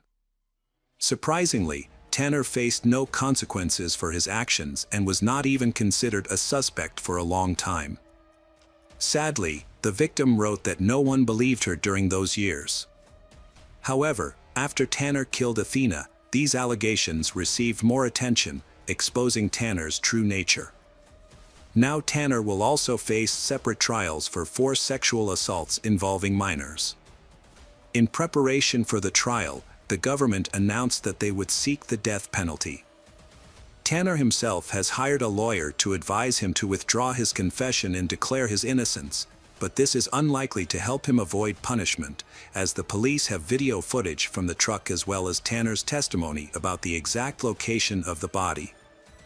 We can only watch the trial unfold and wait for more details to become public. Hello again, true crime fans. We've got another mysterious case to explore. The case of Shanynthia Gardner. Shanynthia Gardner was born in the late 80s in Memphis, Tennessee, USA. Not much is known about her childhood except that she was the daughter of Eleanor Snodgrass, who lived in a cozy wooden house in Madison, Alabama. Shanintia's childhood and youth passed as normal as any other girl of her time. Shanynthia was a young girl with curly brown hair, slim and beautiful. She was always surrounded by loyal friends and showed outstanding talent. Shanynthia was full of creative spirit, had a unique talent for songwriting and a passion for music. She expressed herself through singing and attracted the attention of the local people. In addition to singing, Shanynthia was fascinated by the world of fashion and photography. She had the ability to turn everyday moments into works of art in front of the camera. Despite her diverse interests, Shanynthia was a charitable woman who attended church regularly and took good care of her family. Everything in Shanintia's life seemed to be preordained and promised a bright future. Shanynthia was 14 when she met Daryl Clayton through mutual friends. They quickly became friends and their relationship became more serious after graduating from high school, becoming an official couple. They spent a lot of time together and were considered serious and stable young people. However, their crime records had some questionable details. Both had minor crimes such as traffic violations and disorderly conduct on the street. In 2008, Daryl was charged with assaulting a woman, even though the act was unintentional. He faced severe punishment, but all charges were later dropped. Shanynthia and Daryl were not officially married but lived together. In 2008, they had a son named Dee. Shanynthia became a caring mother, taking care of not only her son but also Daryl's 2 children from a previous relationship. Daryl's mother, Sonia Clayton, considered Shanynthia a family member, not just her son's lover. However, their relationship did not last. Although the reason is unknown, they kept in touch after the breakup. For Daryl, Shanynthia was still a good wife and a caring mother. When her son Dee was only 2 years old, Shanynthia was involved in a small incident, possibly a parking ticket or a small argument. This was insignificant compared to what would happen in her future. Marrying Martin Gardner opened a new chapter in Shaninthia's life. This union brought joy and stability to her life. Shanynthia won Martin over with her kindness and love for her children, which was reflected in her gentleness and intelligence. Their love story developed rapidly. In September 2013, they decided to live together and moved into an apartment complex in southeast Shelby County. The wedding marked the beginning of a new phase in their lives.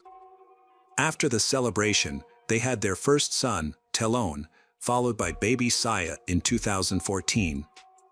Soon after, their 2 daughters Savi and Yazzie were born, bringing happiness to their family. In total, Martin and Shanynthia have 4 children together and 1 child from Shaninthia's previous relationship. As a young mother, her children have always been her #1 priority. She enjoys working part-time at Children's Hospital and is actively involved in a fundraising organization to help children. It is her passion and purpose in life. On a normal Friday, July 1, 2016. Around noon, Shanynthia called her husband, Martin. Her voice was completely calm. She told him that she was going to take the children to the movies. There was no indication that something terrible was going to happen that day. At that moment, they was having a quiet conversation when a sudden and confusing event occurred. Shanynthia suddenly changed her attitude and took a kitchen knife into the living room. She attacked her 6-month-old daughter, Yazzie, leaving her defenseless and in a terrible situation. Yazzie's life was cut short abruptly by the person she loved and was closest to. Dee, the eldest child, was only 7 years old and witnessed this horrific scene. He was too young to understand what was happening, but he knew that he needed to act to save his younger brother and sister. Panicked and desperate, Dee ran out of the house. Shanynthia continued to hold the knife and chase her son. She rushed after Dee, but he screamed loudly, attracting the attention of the neighbors. Several neighbors heard his screams and rushed outside to see what was happening. They witnessed a horrifying scene that they could not forget in their minds. When they realized that Dee was being chased, but Shanynthia stopped. However, the horror was not over yet. Shanynthia returned to the house, where Savi and Talon were waiting for her. Distraught, she went upstairs to the bedroom where the children were lying. Those were the last moments of their innocent lives.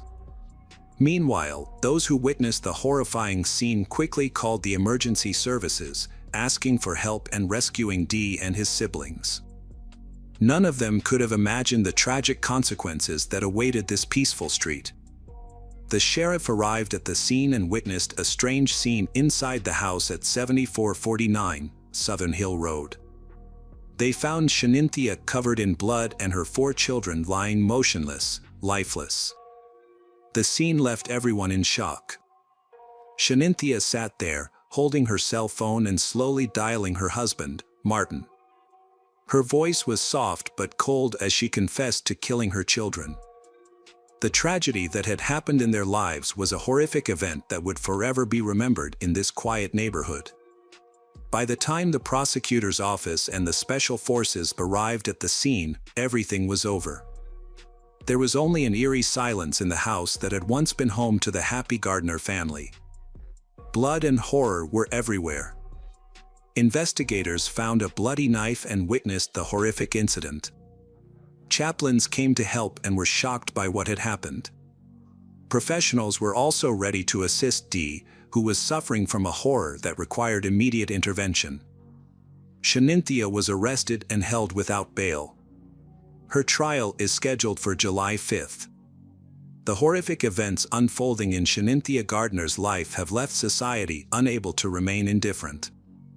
Although she has been portrayed as a monster, Shanynthia is still a mother and partner who radiates love, care, and joy. Her co-worker, Michelle Jaiman, has defended Shanynthia on social media and spoken out about the injustice of the charges. Michelle also emphasized the importance of considering postpartum depression in cases like this. Dr. Joel Rissman, a psychiatrist at the University of Tennessee Medical Center, confirmed that infanticide by mothers is rare and often accompanied by mental illness. He also pointed to the lack of mental health funding in the state, which leaves many families without the support they need. Dr. Diane Barnes, an expert in postpartum psychology and health, explained the difference between postpartum depression and postpartum psychosis. She emphasized that the 2 conditions are completely different, with different symptoms. In Shanintia's case, Dr. Diane doubts that women with postpartum depression would commit such acts. Instead, she favors the possibility that Shanynthia suffered from psychosis. the investigation into Shanynthia Gardner's case has been fraught with difficulties. Her defense attorney, Craig Morton, has chosen not to comment on the case to the media in its early stages, saying it is too early to discuss it. On July 5, 2016, Shanynthia did not speak at her trial, appearing only via video. Judge Lambert questioned her, but Shanynthia did not respond. After the trial, she was taken to the Institute of Mental Health. Shaninthia's family members were present in court but declined to comment to reporters. Morton's attorney and prosecutor, Jennifer Nichols, plans to file a motion to preserve evidence in the case, including information gathered from social media. In January 2017, Shanynthia was formally charged with 4 counts: aggravated child abuse, aggravated murder with a weapon, aggravated child abuse, and child neglect. The mysterious and chilling investigation continues, leaving the community waiting for justice and answers to many unanswered questions. The hearing was attended by Shaninthia's family members on the day of the tragedy. Sonia, Drill's mother, must have been devastated when she heard the news of the horrific tragedy. She rushed to the scene in a search for her nephew D. Sonia asserted that this action was completely unlike the Shanynthia she knew. Initially, she believed that something supernatural or demonic had caused the tragedy. However, as time passed and the initial shock subsided, Sonia began to consider possible reasons. She theorized that the couple may have been in the process of divorce. Shanynthia, fearful of raising 5 children on her own, may have made the terrifying decision to end it all. However, despite these speculations, Sonia found it hard to believe. To her, the Shanynthia she knew was not the person capable of such a terrible act. Dee's father did not believe Shanynthia was guilty. Although he was not the official guardian, he visited his son regularly after his separation from Shanynthia. However, the last time he saw his son was in November 2014. He noticed that Shanynthia was becoming more extreme in her actions and decisions. All attempts to contact her son failed and he was banned from interfering in her life. Shaninthia's friends and family soon noticed a sudden change in her. She began to show unusual symptoms, from feeling irritable to deep anxiety, paranoia, and panic attacks. Her behavior became erratic and unpredictable, leading many to suspect that she was suffering from postpartum depression. The sudden change in Shaninthia's behavior shocked those around her. She had been a strong, dependable woman who had everything under control. But now, she seemed to have lost her temper, leaving many wondering what had happened. The first signs of trouble appeared in March 2015. Friends and family were puzzled. One day, Shanynthia left work early, picked up her 5 children, and drove off in an unknown direction. Her husband, Martin, thought his wife was just taking the children for a walk and relaxing in the park, as was her usual routine. However, after several hours, Martin was confused and decided to call the police. Shanynthia drove from Memphis to Corinth, 74 miles east, with her 5 children. She did not know anyone there and had no apparent reason for being there. She was later found in the emergency room at St. Francis Hospital, but police did not disclose any details. She had superficial cuts on her neck and wrists, possibly from a suicide attempt, but her children were too young to understand what was happening. After being brought home, Shanynthia began to act strangely. She told her husband Martin that someone had threatened their family, but did not provide any further information. This shocked Martin, who had never had any previous threats. When she was with family and friends, Shanynthia complained about her job and felt bad about it. She then began to say that some of her coworkers wanted to hurt her. Despite the unusual signs, Shanynthia did not exhibit abusive or violent behavior toward her children or others. The wait for trial was long and difficult, with significant delays due to multiple psychiatric evaluations of the defendant. In 2021, the final non-jury trial took place. The defense focused on Shaninthia's mental illness argument.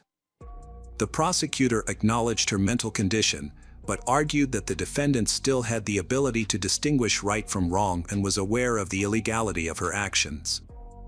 Ultimately, Shelby County Criminal Court Judge James rejected the defense. In December 2021, Shanynthia Gardner was found guilty on all charges against her. In February 2022, Shanynthia, 34, appeared in court to receive her sentence, with her husband Martin present. Judge James sentenced her to life in prison for each count of murder and 15 years for each count of child abuse and neglect. Shanynthia will only be eligible for parole after serving 51 years, including the 5 years she has already served before sentencing. She will be eligible for parole at age 80, about 46 years from now. After the hearing, the prosecutor expressed approval of the sentence, saying it satisfied Martin's desire for justice for his children. Martin also felt relieved to know that Shanynthia would no longer have the opportunity to harm any more children. An evening vigil was held at Sonia family's apartment complex to remember the victims. Sonia stood among a crowd of neighbors, relatives, and police. Attendees held red and white candles, praying for the soul of the deceased. The Baptist minister said this was the first step in healing the community, and everyone could only support the surviving child and his father through this difficult time. Martin did not attend the memorial service because he was too sad. Sonia spoke to the press on his behalf. The leadership of the Children's Hospital where Shanynthia worked also sent condolences. Martin's colleagues set up a social media page to help him arrange the funeral for his 4 children. During the service, Martin spoke about his family and children in an emotional and noble way. His words showed admirable resilience. At the end of his speech, Martin emphasized that he would always remember the happy image of his family, with Shanynthia and the children by his side. This is a precious memory that he will cherish forever. Hi everyone, thanks for returning. Let's unravel another perplexing mystery. The case of Lynette Vonda Pontius. Lynette Pontius was born in Battle Creek, Michigan, USA. She was the youngest child in her family, with 2 brothers who were 2 and 3 years older than her. Lynette is very active, sociable and cheerful, so she is always popular in every group of friends. She very also attractive and caught the attention of the opposite sex. She never lacked boyfriends and led a somewhat carefree lifestyle. As a result, Lynette became pregnant and had to leave school in the 9th grade. When Lynette turned 16, she gave birth to her first child. She lived with the child's father for a while, but they eventually broke up. He showed no interest in Lynette or the baby. He disappeared and ignored all to contact him. Lynette's situation was difficult. She struggled to find a suitable job so that she could conveniently take care of her newborn child, and no one wanted to hire Lynette, a teenage mother. Eventually, Lynette found work at a fast food restaurant. To make ends meet, she continued to build relationships. She was interested in several guys in her social circle until she met Martin, a customer at the restaurant, who was 2 years older than her. Martin was from the same city as Lynette's. After high school, he took a part-time job at a private company owned by a married couple who made fences. He wasn't interested in pursuing higher education, so he spent his free time with friends. In 1999, Martin and Lynette started dating after being introduced by a mutual friend. Despite being somewhat bold, Martin was overall a likable person and always keeps a positive attitude. Lynette's relatives believe that he will be able to guide her in the right direction. However, there were rumors that Martin struggled with an addiction to mild substances. Martin and Lynette dated for less than a year, but during that time, he became part of Lynette's family. Her parents welcomed him with open arms, and he came and went from their home freely. However, love that blooms quickly also fades easily. Later, Martin admitted that Lynette was manipulative and accepted no disagreement from others. They had regular conflicts, which led to their breakup. It seemed like nothing special had happened, just two young people who didn't get along. But a few weeks after the breakup, everything changed when Lynette called Martin and told him she was pregnant. Initially, Martin doubted that the child was his, but Lynette insisted it was. A greater surprise came when Lynette was arrested for identity theft, cashing other people's checks, and several other minor scams. Her explanation was that she had committed these crimes out of desperation, as she had no other means of supporting her children. Despite her, Lynette faced the possibility of prison. To protect their first child from ending up in an orphanage, Martin chose to become the boy's legal guardian. He felt responsible for this child and wanted to provide as much support as possible. Martin was a thoughtful father who put his children's needs first. After Lynette's release from prison in 2005, he and Lynette came to a mutual agreement. Martin allowed the children to maintain contact with their mother, and during her imprisonment, he frequently took them to visit her for several hours. Martin made sure the kids had regular, extended visits with Lynette during her imprisonment. Martin has proven himself to be a thoughtful father. He took the children hiking and spent all his free time with them. Even after Lynette's release, life continued smoothly for the family. Martin and Lynette, who were once a couple, agreed on custody arrangements that allowed Lynette to have regular visits with their child. Lynette took custody of their older child. Meanwhile, she started dating a new man and soon became pregnant with her third child. She then officially published her relationship with the father of her unborn child. During this time, Martin had to leave Battle Creek and move to Kalamazoo.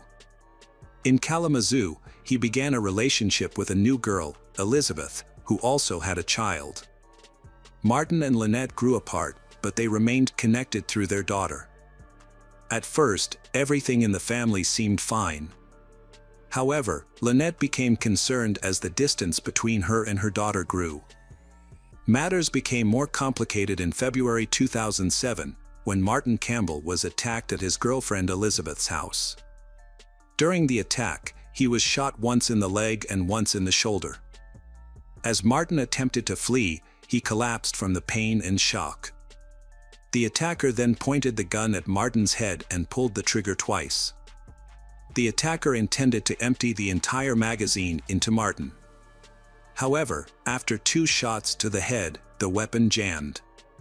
Determined to kill Martin, the criminal furiously began to hit his on the head with the pistol. He then left the bleeding Martin on the floor and calmly walked away. Meanwhile, the police continued their investigation and spoke with a witness. Elizabeth provided the first clues about the criminal. Although he wore a mask, she noticed that he appeared much older, as she saw a mustache with gray hairs peeking through.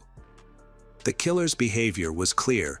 He didn't steal anything or attack Elizabeth. His target was Martin. This was evident from the brutality of the attack, which left no chance for Martin's survival.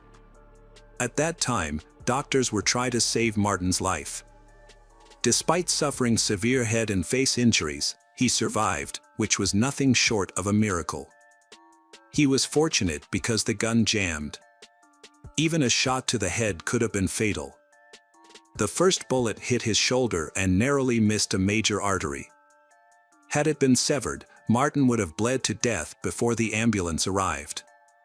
Martin's miraculous survival was also crucial for the investigation, as it allowed detectives to get information directly from him. Once his condition stabilized, detectives visited him in the hospital to talk. Martin and Elizabeth were certain that the attempted murder was not a random. This was the second attempt on his life that he had survived. In late February, just days before the shooting, Elizabeth reported an attempted murder while she was returning from the store. As she drove into the garage, a stranger crashed into her car's trunk, blocking her vehicle and the garage door, preventing it from closing. She got out and saw a black SUV, from which a weapon man emerged. The man pointed a gun at Elizabeth's head and asked where Martin was. However, she remained calm and told him that Martin was not home. This was a lie, as she knew Martin was playing with the children in the backyard. She lied to protect their lives. Her tactic worked. The man believed her and left. Before leaving, he mentioned that Martin owed him a large sum of money, and he was there to collect the debt, warning that he would not leave them alone.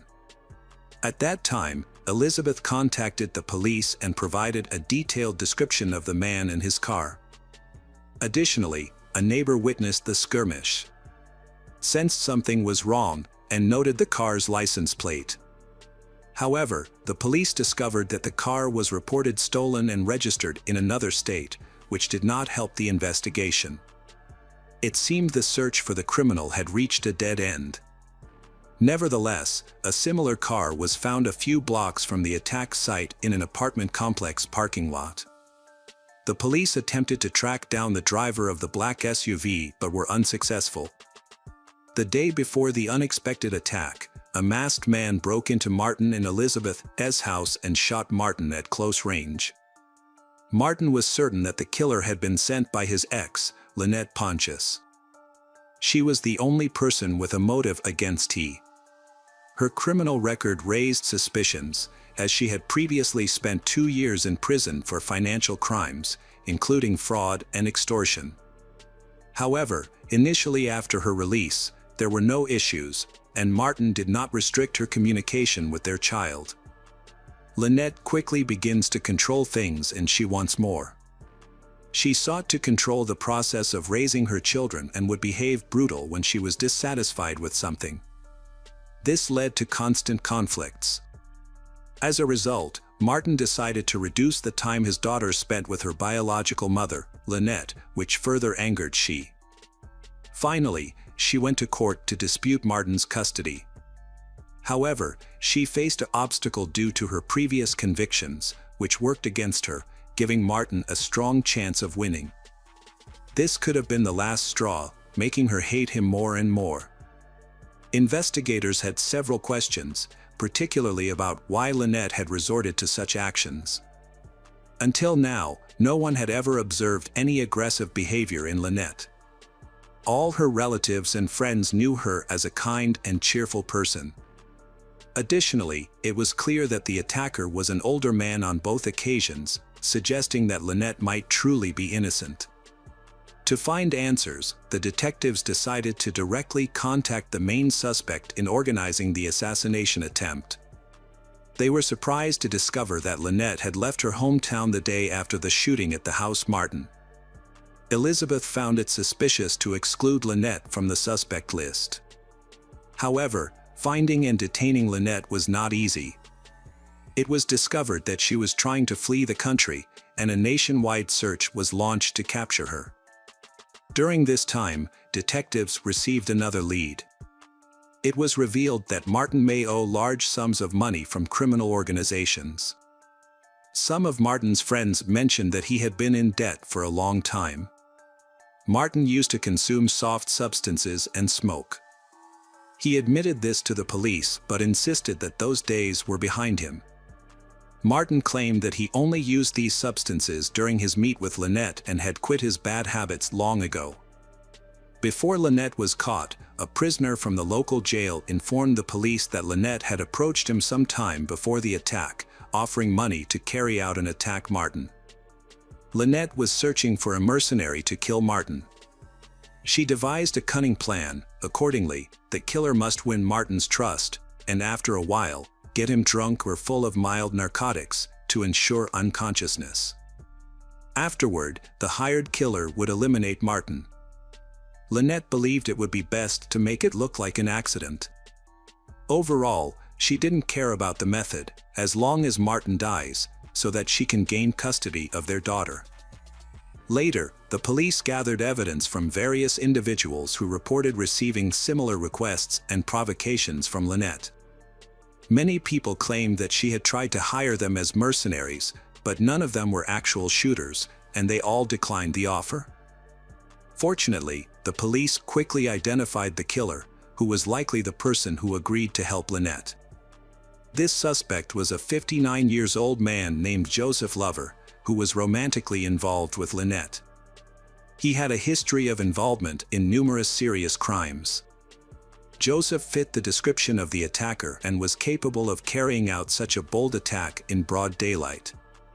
The brutal massacre aligned with the style of Joseph, a man who had spent most of his life in prison. However, when the police attempted to locate him, they discovered that he had left the city around the same time Lynette disappeared.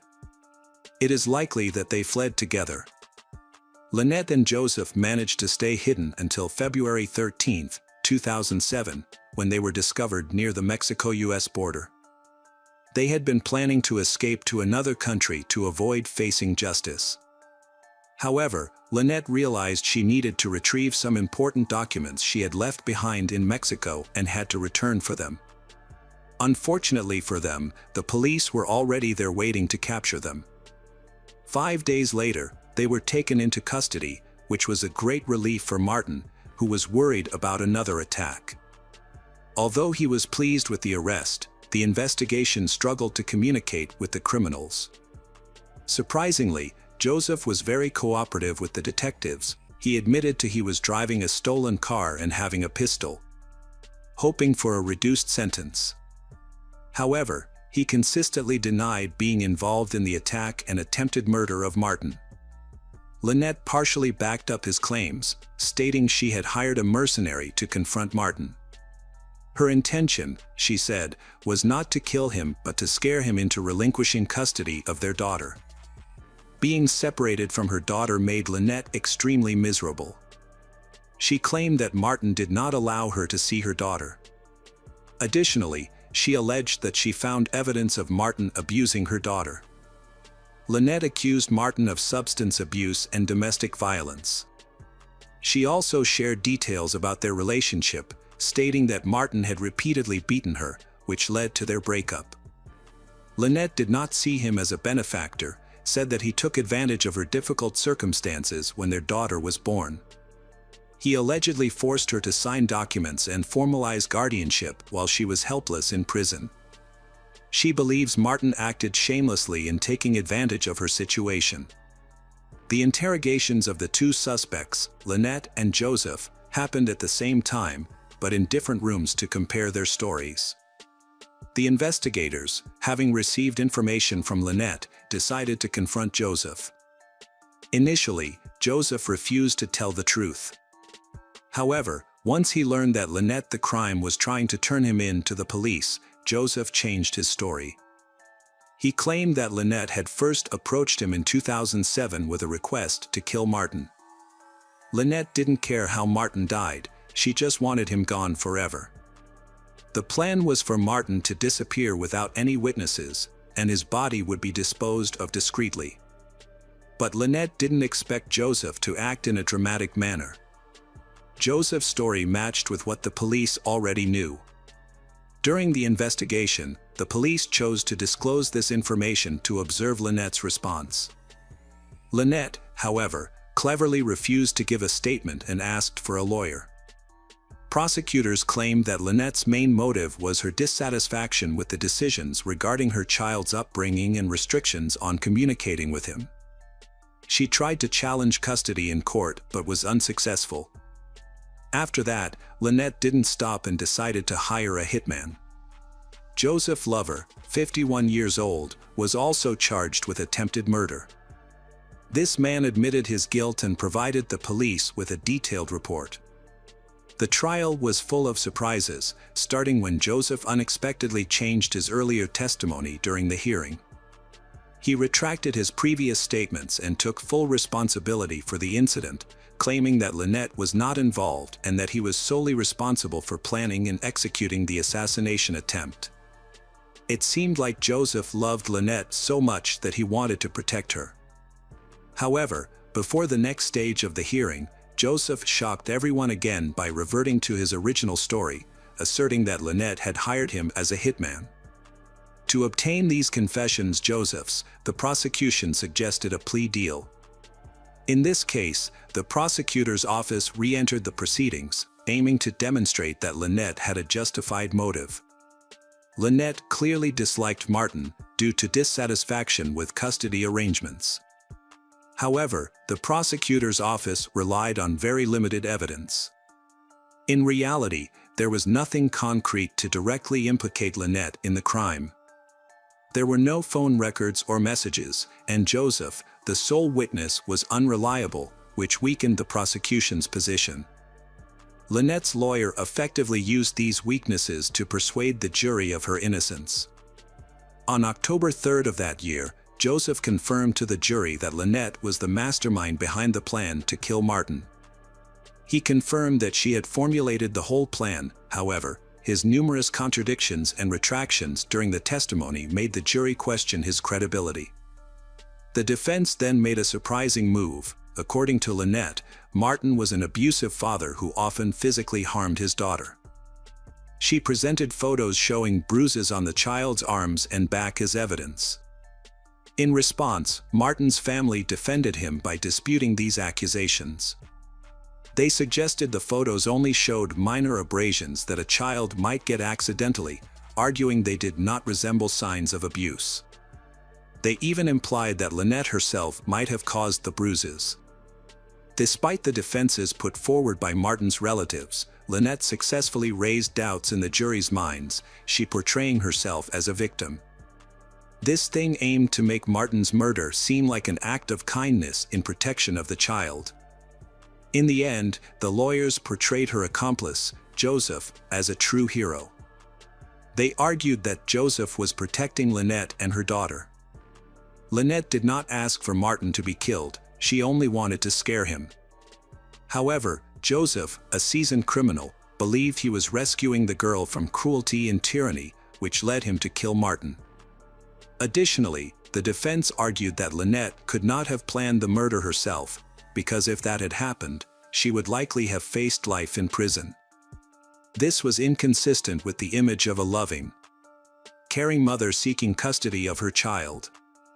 Now, the jury had to make a decision in this complicated case.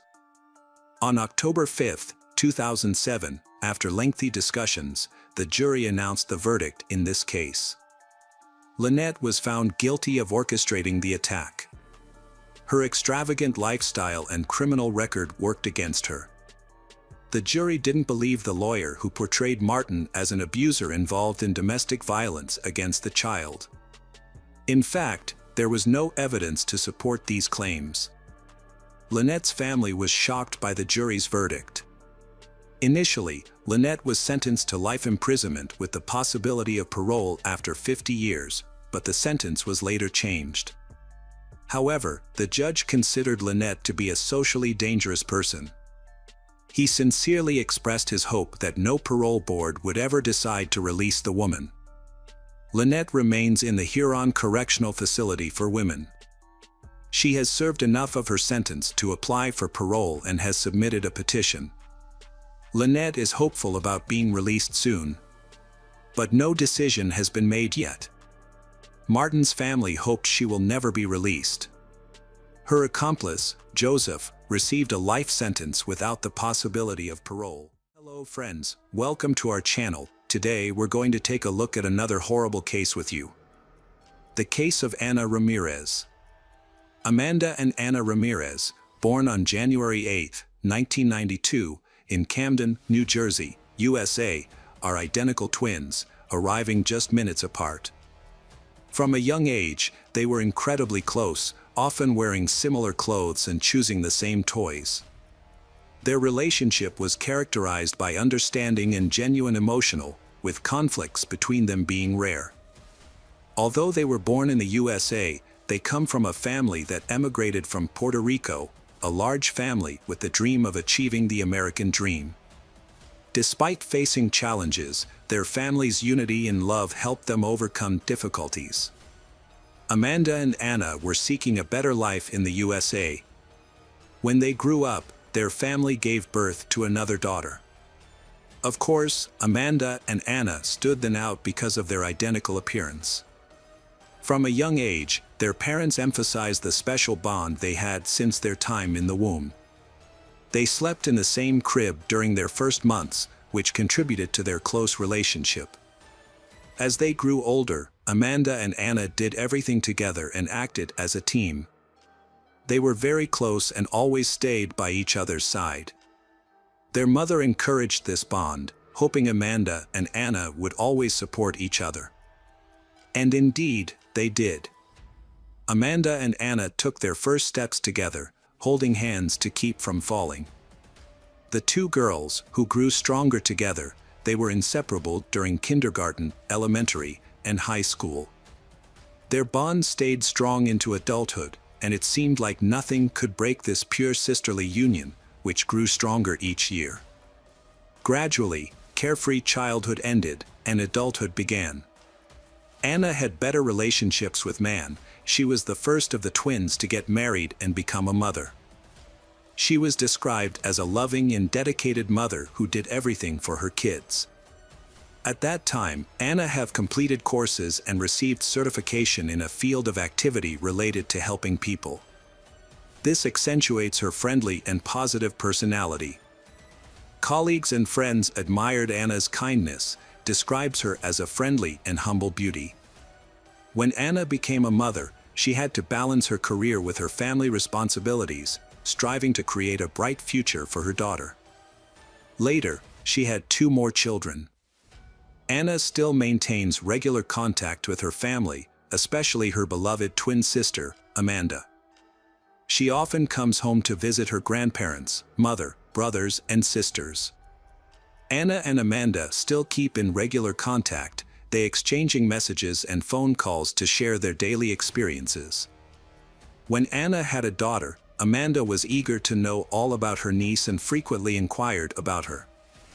Amanda helped Anna a lot, supporting her in taking care of her children and learning the fundamentals of motherhood.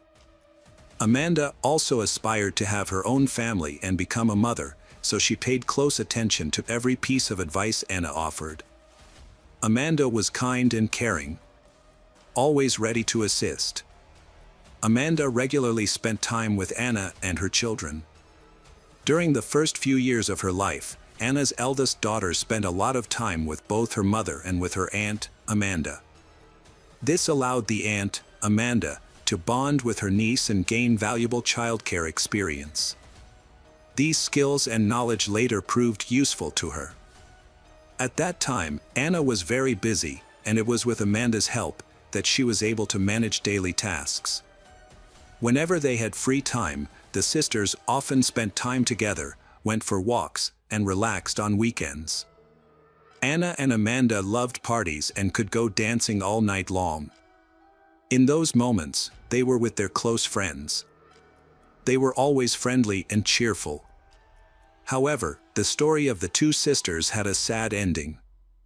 Life showed that even the closest and most sincere connections can be broken in a cruel and heartless way, and the circumstances are so strange that it's almost impossible to tell the truth from the lies. In 2019, Anna and her twin sister Amanda were both 27 years old. Anna had 3 children, while Amanda had just given birth to her first child. During this time, Amanda was experiencing a difficult period in her life. She struggled with emotional problems after giving birth. She was diagnosed with postpartum depression, and her family around to support her. To help her sister Amanda through this difficult time, Anna often tried to bring some joy into her life. Amanda frequently met with Anna to have a drink and discuss the difficulty of motherhood, which both sisters understood well. On the evening of June 22nd, the sisters planned to attend a party with close friends. After the party, they intended to visit their cousin before heading home. That evening, Anna and Amanda gathered at home to choose their outfits and do their makeup. At the party, they had a great time, laughing and enjoying themselves. The next morning, Anna and Amanda posted a photo together on Anna's social media page and captioned it that they were having fun. Nobody anticipated that this cheerful post would be the last one where both twins would be alive. Just a few hours later, the police received a call from a distressed girl who said she had found her sister on the street.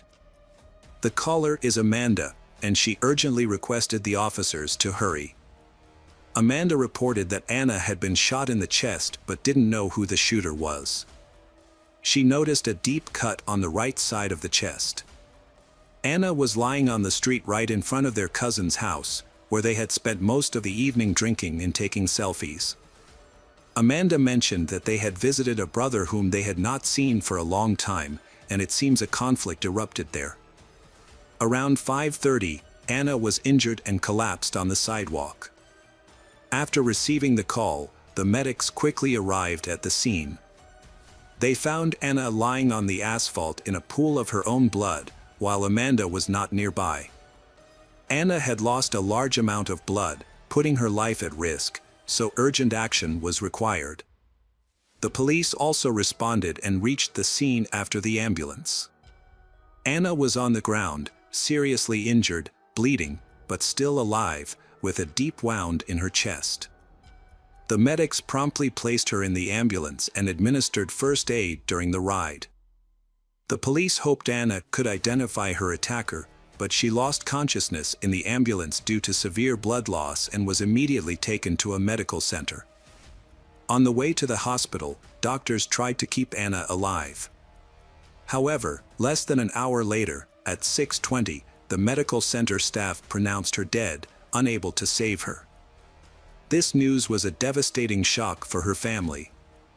Suddenly, overnight, Anna, a mother of 3 children, was gone because of a violent act. The motive behind this senseless act was completely unclear. Anna was kind-hearted, empathetic, and had no legal issues or criminal history. Was she the victim of a random or intentional crime, and should the investigation focus on those around her to find the killer? The investigators quickly noticed that Anna's belongings, such as her money and mobile phone, were left untouched, suggesting she was not robbed. The violent nature of the incident indicated it was personal. Police began questioning neighbors, but they confirmed that Amanda's account of Anna arguing with her cousin was untrue. Several witnesses reported hearing only Anna and Amanda arguing loudly, with no men's voices present. This went on for a considerable time, until the argument stopped and the medics arrived. The police detectives came to Amanda's apartment to gather information. She had called the emergency number and was able to provide valuable information and an explanation of the argument. Amanda confirmed that she had argued with Anna that night, but she went home after the argument ended. Then something unexpected happened. Someone attacked Anna, but Amanda didn't see the attack. When she returned, she found Anna bleeding. When it was reported that Anna had died, Amanda showed no emotion. This might have been due to nervousness or exhaustion, but it caught the police's attention. Even though Amanda received the news of Anna's death with an odd calm, it was something else that caught the police's attention. What really intrigued the detectives were the bloodstains on Amanda's clothes. Additionally, her face had visible scratches and there was dried blood on her head. Her hands were covered in injuries typical of defensive actions, like cuts, suggesting she might have tried to take a knife from someone. The police also found several bloody footprints that went Anna's body on the street to the building's door, up the stairs, and reached the apartment where Amanda and Anna spent the night. At first, when investigators requested to enter the apartment, Amanda was hesitant to let them in because she was frightened and tried to persuade the officers that her injuries were accidental. However, the situation was too suspicious to accept her explanation.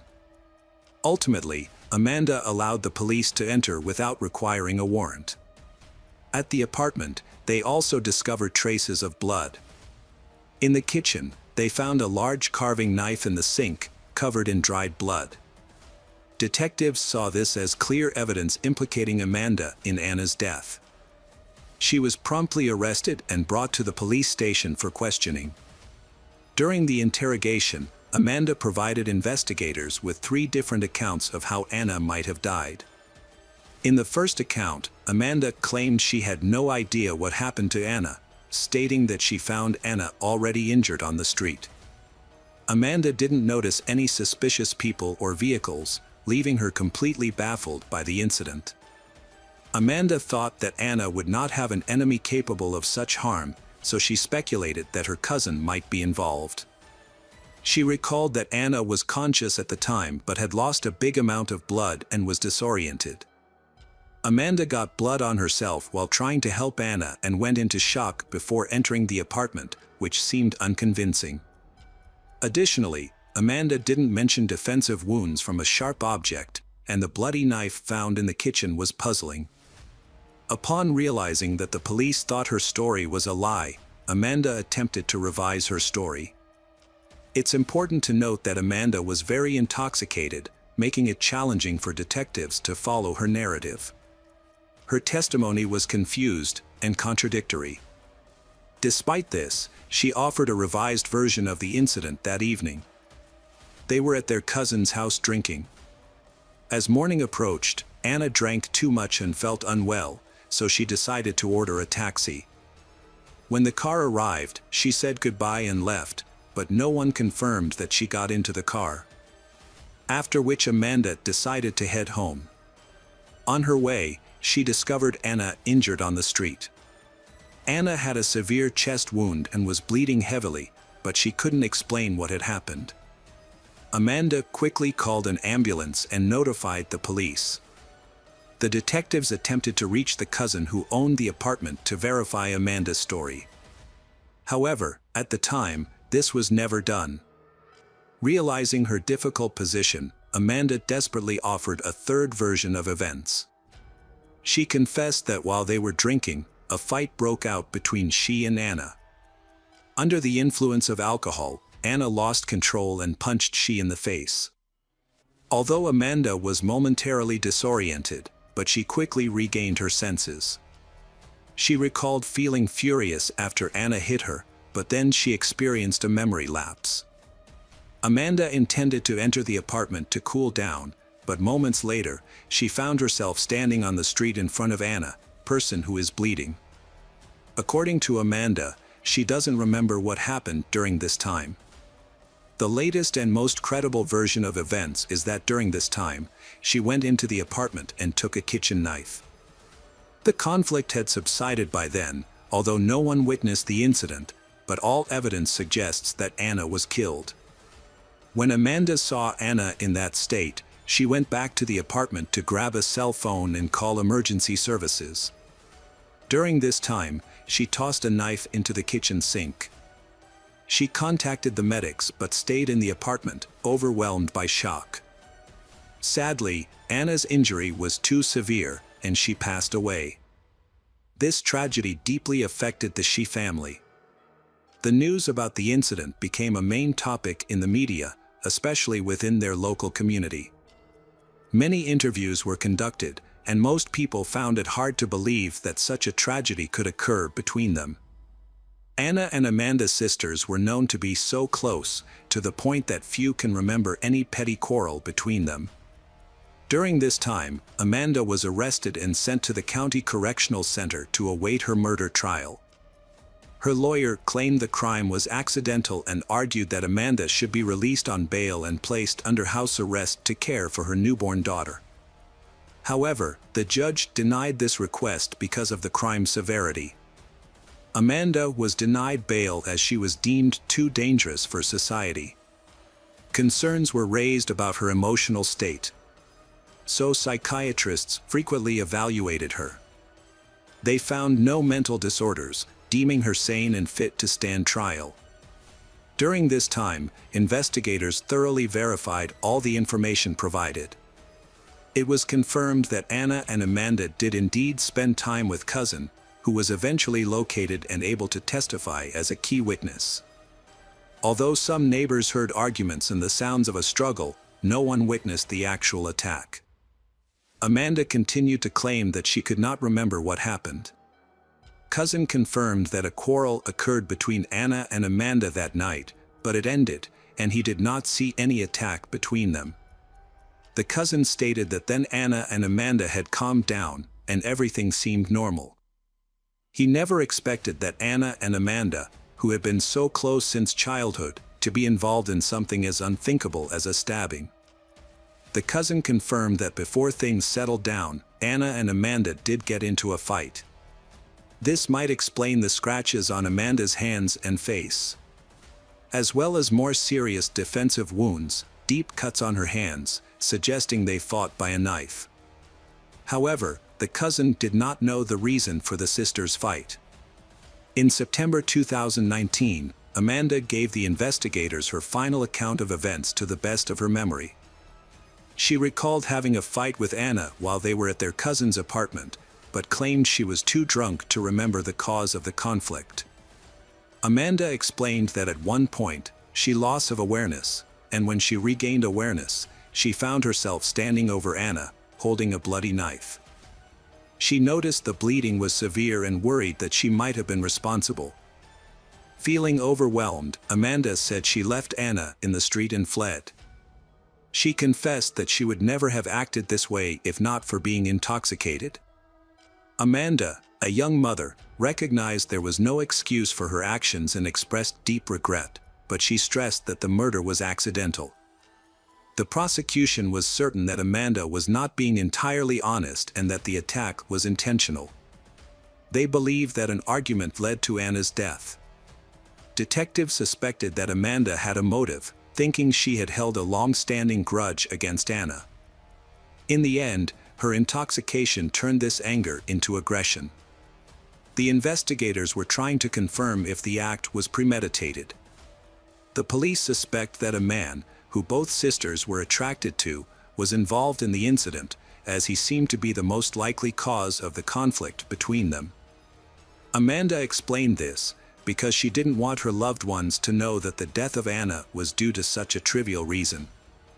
This thing were confirmed by an anonymous source. One day, a man who wished to remain unnamed called the police station. He claimed that jealousy was the motive behind the cruel act against Anna. Anna's aunt also confirmed this thing. She shared the story with both the media and the police.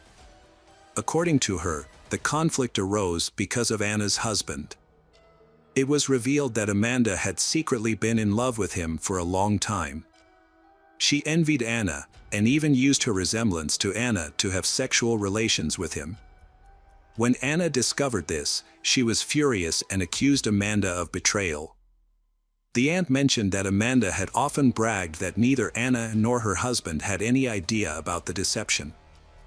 This seemed especially horrific in light of the murder, giving the police strong reasons to suspect a premeditated act driven by jealousy. Even so, Amanda's family provided her with strong support. Her mother attended every hearing and was moved every time. Her mother realized that one daughter was already lost forever, and Amanda faced the possibility of spending her life in prison, which filled her with sorrow. Other relatives were also consistently present at the hearings, repeatedly pleading with the judge for leniency. They highlighted that Amanda had recently given birth, and her child risked growing up without a caring mother. In addition, the family also opposes the theory that the motive for the attack was a love triangle. Except for an aunt who gave conflicting testimony about affairs, no one had heard such rumors about Amanda's personal life. Everyone saw how warm and close the relationship between Anna and Amanda was. Even during the last party, they seemed very friendly. It was unlikely that they would have maintained such a close connection after the betrayal. Amanda's younger sister, named Monica, who was 19 at the time of the trial, claimed that Anna and Amanda had a very strong bond. She was sure there couldn't be any love triangles in their lives. Both sisters were decent and wouldn't get involved in something like that. Monica said that Anna had been in a long-term relationship with a man named Luis Rivera, who was also her husband. During that time, Amanda also had a boyfriend, with whom she had a child, and they were planning to get married. Therefore, there was no reason for Amanda to date Anna's boyfriend secretly. Monica added that Amanda called her as soon as the tragic incident happened. Amanda cried a lot during the phone call, insisting she did not remember anything. Monica believed that, in her current state, Amanda would be honest and confess if she were guilty. Consequently, she dismissed the prosecutor's suggestion that Amanda was involved with Anna's husband. Anna's husband also denied having any affair with Amanda's, stating that he could easily differentiate them and such deception was impossible. The prosecution continued to question Amanda, they trying to understand the motive behind the massacre, but they couldn't get any more information. Despite the murder, the entire Ramirez family and those connected to Amanda dismissed the idea of a love triangle as fiction. They were convinced that the case materials were fabricated by the police to treat the crime as a premeditated attack, which would mean imprisoning Amanda for a longer time. Anna's husband, Luis, firmly denied the aunt's statements. However, the prosecution continued with this theory, suggesting that Luis was unaware of being manipulated. The accusation of infidelity was central to the prosecution's strategy, which deeply enraged the entire Ramirez family. Amanda's lawyer mentioned that the incident might not be solely related to alcohol intoxication that night. Anna and Amanda drank a lot, but the aggression was due to postpartum depression. Amanda faced emotional issues after her pregnancy and struggled to manage them. Her lawyer explained that her mental state, along with excessive alcohol consumption, triggered an episode of uncontrollable aggression. Unfortunately, there wasn't enough evidence to support this claim. A psychiatric evaluation revealed that Amanda was fully aware of her actions. The tears of the mother and the pleas of the sisters had a positive impact. In November 2019, Amanda reached a deal with the prosecution.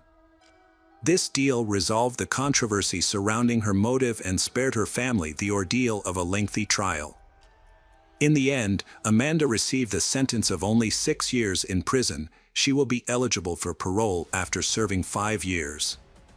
During the sentencing hearing, Amanda was overcome with emotion, breaking down in tears and trembling. She acknowledged that her actions were inexcusable, expressing remorse to those present. For Amanda, the most severe punishment was the pain of loss she would feel for the rest of her life. Amanda asked for forgiveness.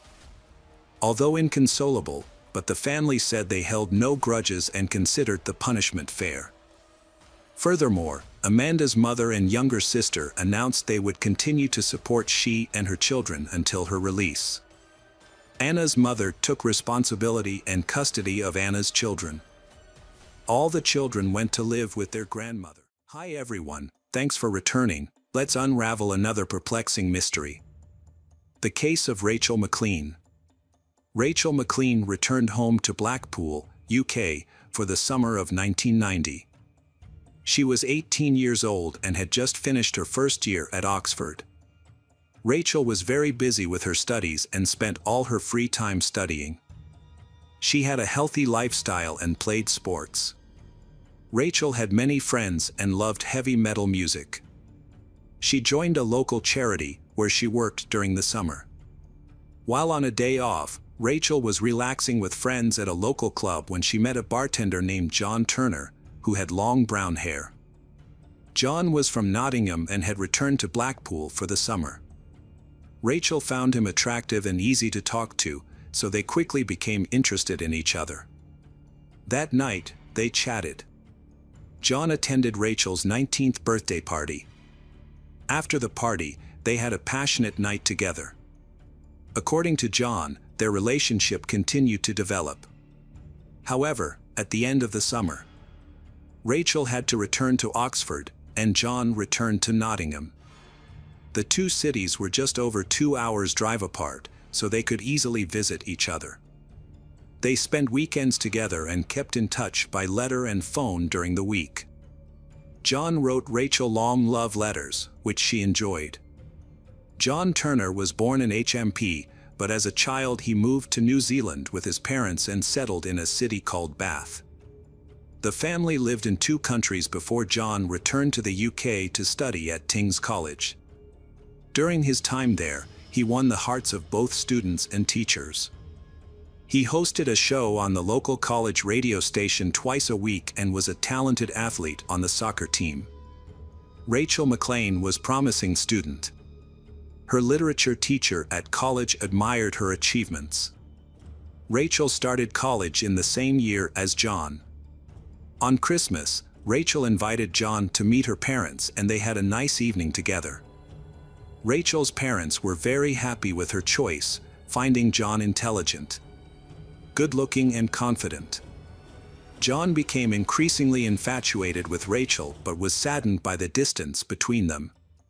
During this time, she moved into a student apartment on the first floor of the school with 4 other students. John felt anxious and jealous because one of her neighbors was a man and the boys often visited her house. To cope, he wrote and called her constantly. However, Rachel was very busy with work and study. Since there were no mobile phones in those days, they could only communicate by landline. She would often come home at the end of the evening, exhausted, and go straight to bed. She did not have the opportunity to communicate with John regularly.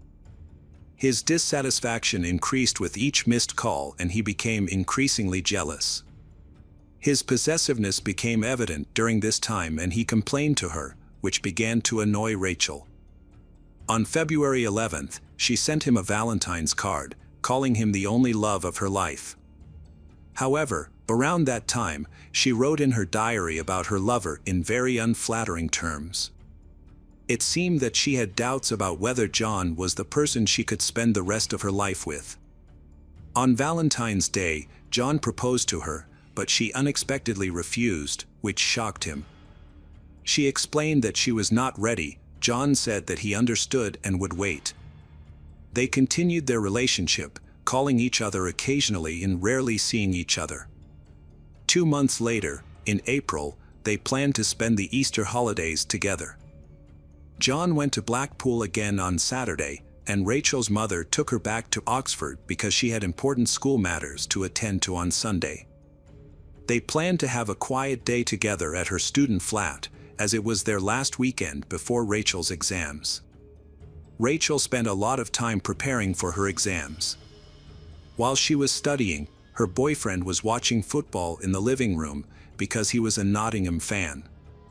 That weekend, the team played in the FA Cup semi-finals, so the next day John got on the train and returned to Nottingham. There was no one in the student flat all week because the young people had gone home for the holidays. Everyone wanted to spend time with their loved ones because they wouldn't have the chance until the end of the year. By Monday, her roommates began to return, eager to see Rachel and hear about her weekend. However, Rachel was missing. Her room was empty, the windows were open, but nothing else seemed out of the ordinary. The students assumed she was busy with other activities. On Wednesday, her boyfriend, John, tried to call her, but she did not answer. They had planned to stay in touch, but Rachel did not return his calls. John assumed that she was busy and did not want to bother her. However, after 2 days of silence, which was unusual since their relationship had only recently improved, John began to worry. He called again, but still received no response. The next day, he tried again, but was unsuccessful. There was no social media at the time, so John left a message on her answering machine. But she remained silent. He also sent her a letter by regular mail, which he sent as soon as he got home. The letter arrived in New Mexico on Thursday, and John thanked Rachel for a wonderful weekend and wished her luck with her exams. On April 19, 1991, 19-year-old Rachel failed to show up for her exam, which was especially worrying because she had been studying hard and the exam was extremely important to her. When the exam proctors tried to contact her, they were unsuccessful. Her parents also had no idea where she was, prompting them to report her missing to the police. The Oxford police were initially skeptical. They received dozens of missing student reports each month because parents went to the police station after parties. In 99% of cases, teens sobered up from drinking and returned to school within 24 hours. But that was not the case. This diligent student had been missing for days and had not been heard from at all. None of her friends knew where she was, so the police became interested in what had happened. They immediately went to the apartment where Rachel had gone missing. Detective Susie Krug was looking for information about the students who had been in the same room as Rachel. Victoria Clare, Margaret Smith, Sarah Hume, and John Forby. The friends immediately pointed to Rachel's boyfriend, who was annoying everyone with his jealousy. They showed a letter he had sent from Nottingham around the time Rachel went missing. The neighbors also confirmed that John Turner was the last person Rachel had been in contact with. The room they checked showed no signs of forced entry, robbery, struggle, or blood. Everything was in its place. The police found Rachel's diary, which might contain important clues. The police began to study the contents of the diary. They knew that John was possessive and jealous of his girlfriend, wanting to know her whereabouts and presence at all times. This behavior gradually began to annoy Rachel. Their conflicts often arose over this issue. On April 22, police met with John Turner. 22. During the conversation, John expressed concern about his missing girlfriend. He was asked to describe his activities during the time Rachel went missing. John mentioned that they had a great weekend together and that everything was fine before they broke up. He said that he woke up early, showered, and that they had sex in the afternoon. After lunch, they went to Oxford Station together at around 4:15 p.m., taking a bus. They had a few hours before their train arrived, and while waiting, they bumped into a friend of Rachel's at around 5 p.m. The three of them went to a local coffee shop and had coffee.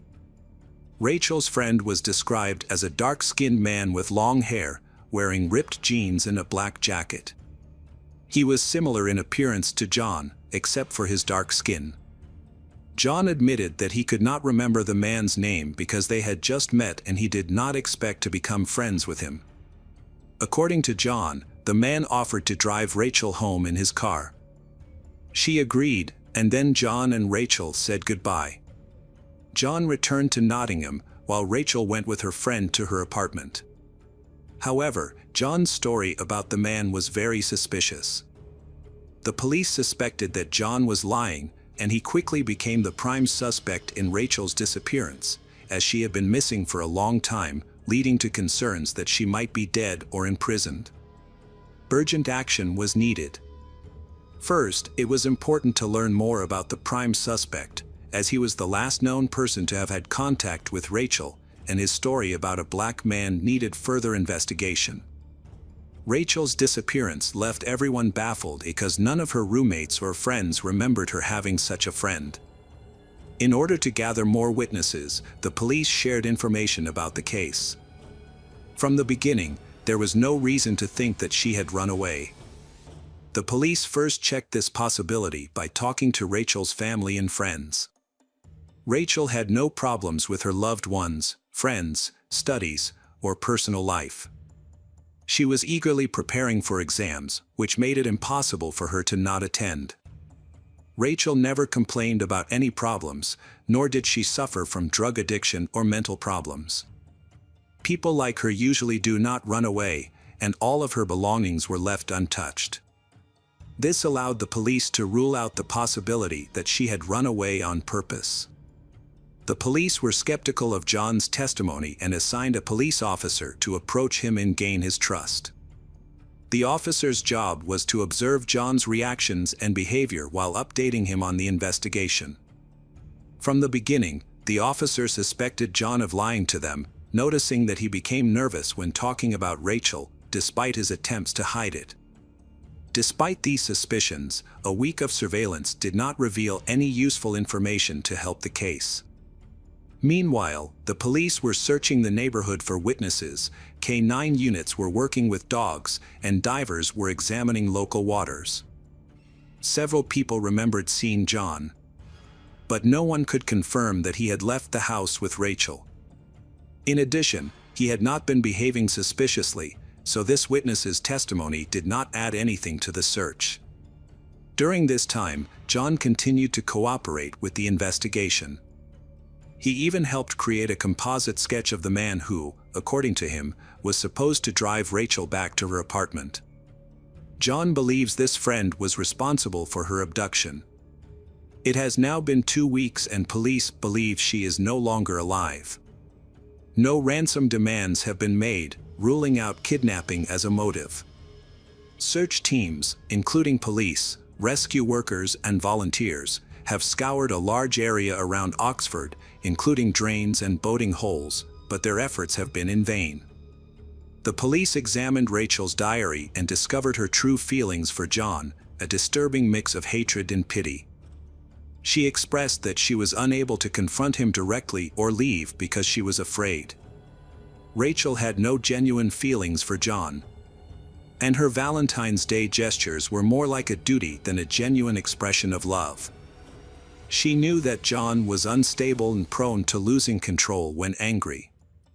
Afraid to face this reality, she admitted that their closeness was harmful and needed to end. In stark contrast, John described their relationship as happy, often emphasizing their frequent sexual activity during interrogations. Meanwhile, Rachel wrote of her disgust for him but felt powerless to stop their closeness. The police believe he may have killed her after reading her diary and discovering her true feelings, but more evidence is needed to prove his guilt. John has been actively cooperating with the investigation. He has attended a press conference to draw public attention to the search for Rachel and to help reconstruct the last day he spent with her. John describes the events at the station, claiming that a stranger, whom he says was a dark-skinned friend of Rachel's, was involved in her disappearance. The plan is to closely monitor John's reactions and behavior during these events, as experienced journalists can identify inconsistencies in his story. Many people have noted that John's description of the dark-skinned guy closely matches his appearance, including his clothing, except for his skin color. It is as if he was trying to describe himself but changing his race. In addition, the public took note of John's strange reactions when asked if he thought Rachel was still alive. He vaguely stated, in his heart, he wanted to think so, which further aroused suspicion among the conference attendees. Throughout the conversation, the guy's smile never seemed to disappear. This event greatly promoted the investigation into Rachel's disappearance. Several random witnesses who were watching the press conference on television clearly remembered the events of the day the girl disappeared at the train station. They contacted the police, saying that only John was at the cafe at the station, there was no girl or anyone else with him. Among the witnesses was a man sitting at the next table.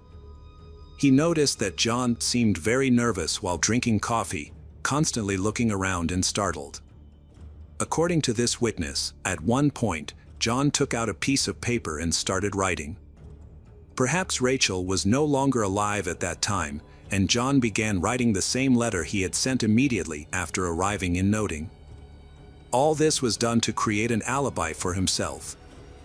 It has been established that John and Rachel went to the station together by bus, although there were no cameras there at that time.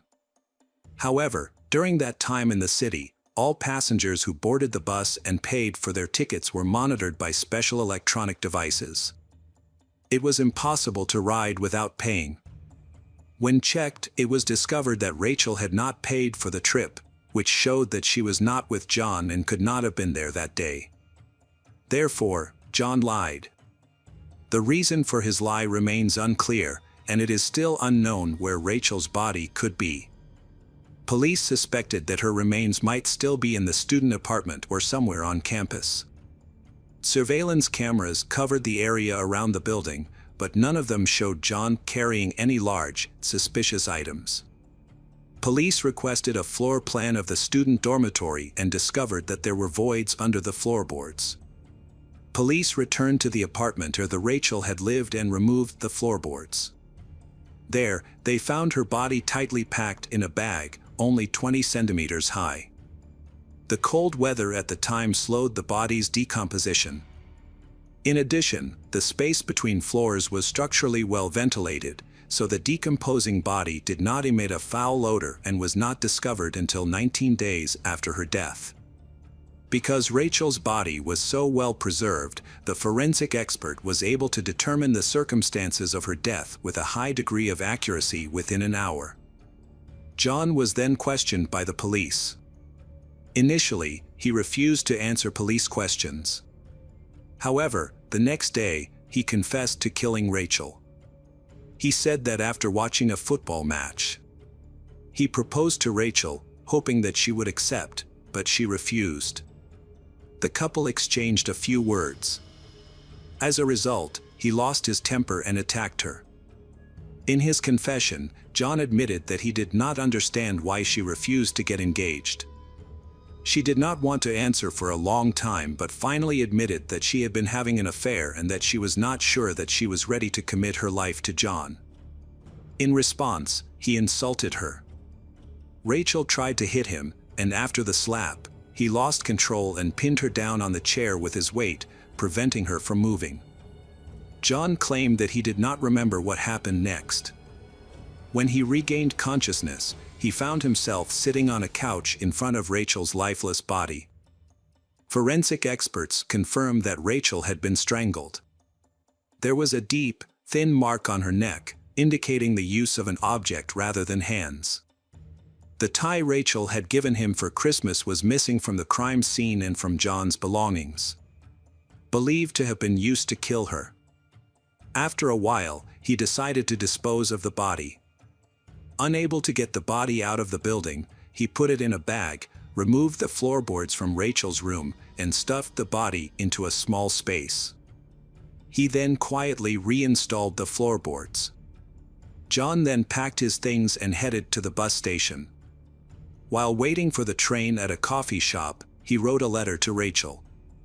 In the letter, he thanked her for the weekend they spent together and mentioned a black man who was supposed to drive her home, which was a made-up story. He had invented this character to support the lie he had created. He also expressed concern for his girlfriend, who would be alone for several days. After sending the letter, he called her several times and left messages on her answering machine.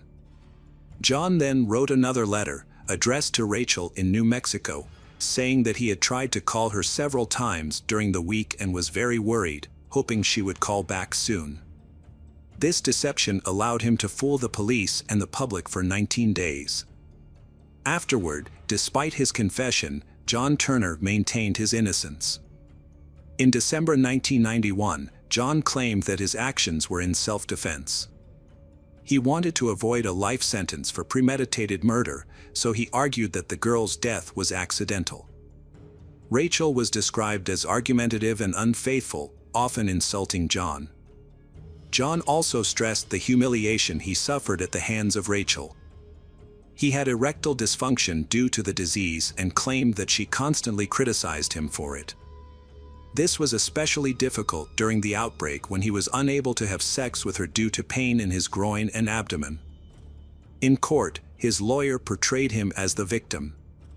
He was a caring man in love, dreamed of marrying Rachel and proposed to her twice, both times being rejected. Of course, all of this is not true, because judging by the diary entries, the girl was generally uncomfortable with intimate contact with John. There is no evidence that Rachel had any intrigue or relationship with anyone else. Rachel's close friends did not know about any other guy. Many believe that she made up the story of the affair to justify her quick breakup with John, but it is possible that she never actually said this, it was just his word. In the end, the jury did not believe John and he was sentenced to life in prison, with the right to parole. John's story does not end there. While serving his sentence, he developed a relationship with a 20-year-old woman who looked exactly like Rachel. She learned about him through a newspaper article and became interested, believing that he had been wrongly convicted. Despite being imprisoned, they began a romantic relationship. Lawyers continued to fight for John's release and maintained his innocence. In 2003, after 11 years behind bars, John was paroled. He returned to New Zealand, intending to start his life over. His girlfriend, whom he met while in prison, followed him to New Zealand to attend university in Whanganui, the city where John lived. Apparently, 11 years in prison did not benefit John because he then attacked and began strangling the new girl, who believed he was innocent. John was 49 at the time. Fortunately, the attack was not serious and the girl was able to escape without serious injury. According to several witnesses and victims, John had lost control of his temper several times in the 6 months leading up to the incident. It was clear that he had anger management issues. John often became jealous and turned small problems into big arguments, often insulting his partner in front of others. Some time after the initial incident, the situation recurred and he attacked her again. During this time, the couple were staying at a motel in the city of Wanganui. There, they argued again. John threw his girlfriend onto the bed, raised his fists and punched her in the face while holding her down with his weight. However, he regained his composure and left the room. A few hours later, the girl texted John, saying that she was ending the relationship. She said that he was dangerous and needed to attend an anger management program. In response, he flew into a rage again, returned to the motel and stormed into the room. He attacked her, tore her clothes off, demanded sex, hit her on the head several times and threatened to kill her. In 2018, the girl reported John to the police and he was charged with assault. He was sentenced to 2 years and 9 months in prison. The sentence was relatively light because the conviction occurred in New Zealand. If the attack had happened in the UK, he would have faced a life sentence. Despite the attack, his new girlfriend told the media that she believes anger management is still an issue for John and that he needs help. She hopes he can control his anger and that they can rekindle their relationship, despite the mental and physical abuse he has inflicted on her. In court, she admitted that he had threatened to kill her if she tried to leave him, although she did not take the threat seriously. John has recently been released from prison, but his current situation is unknown.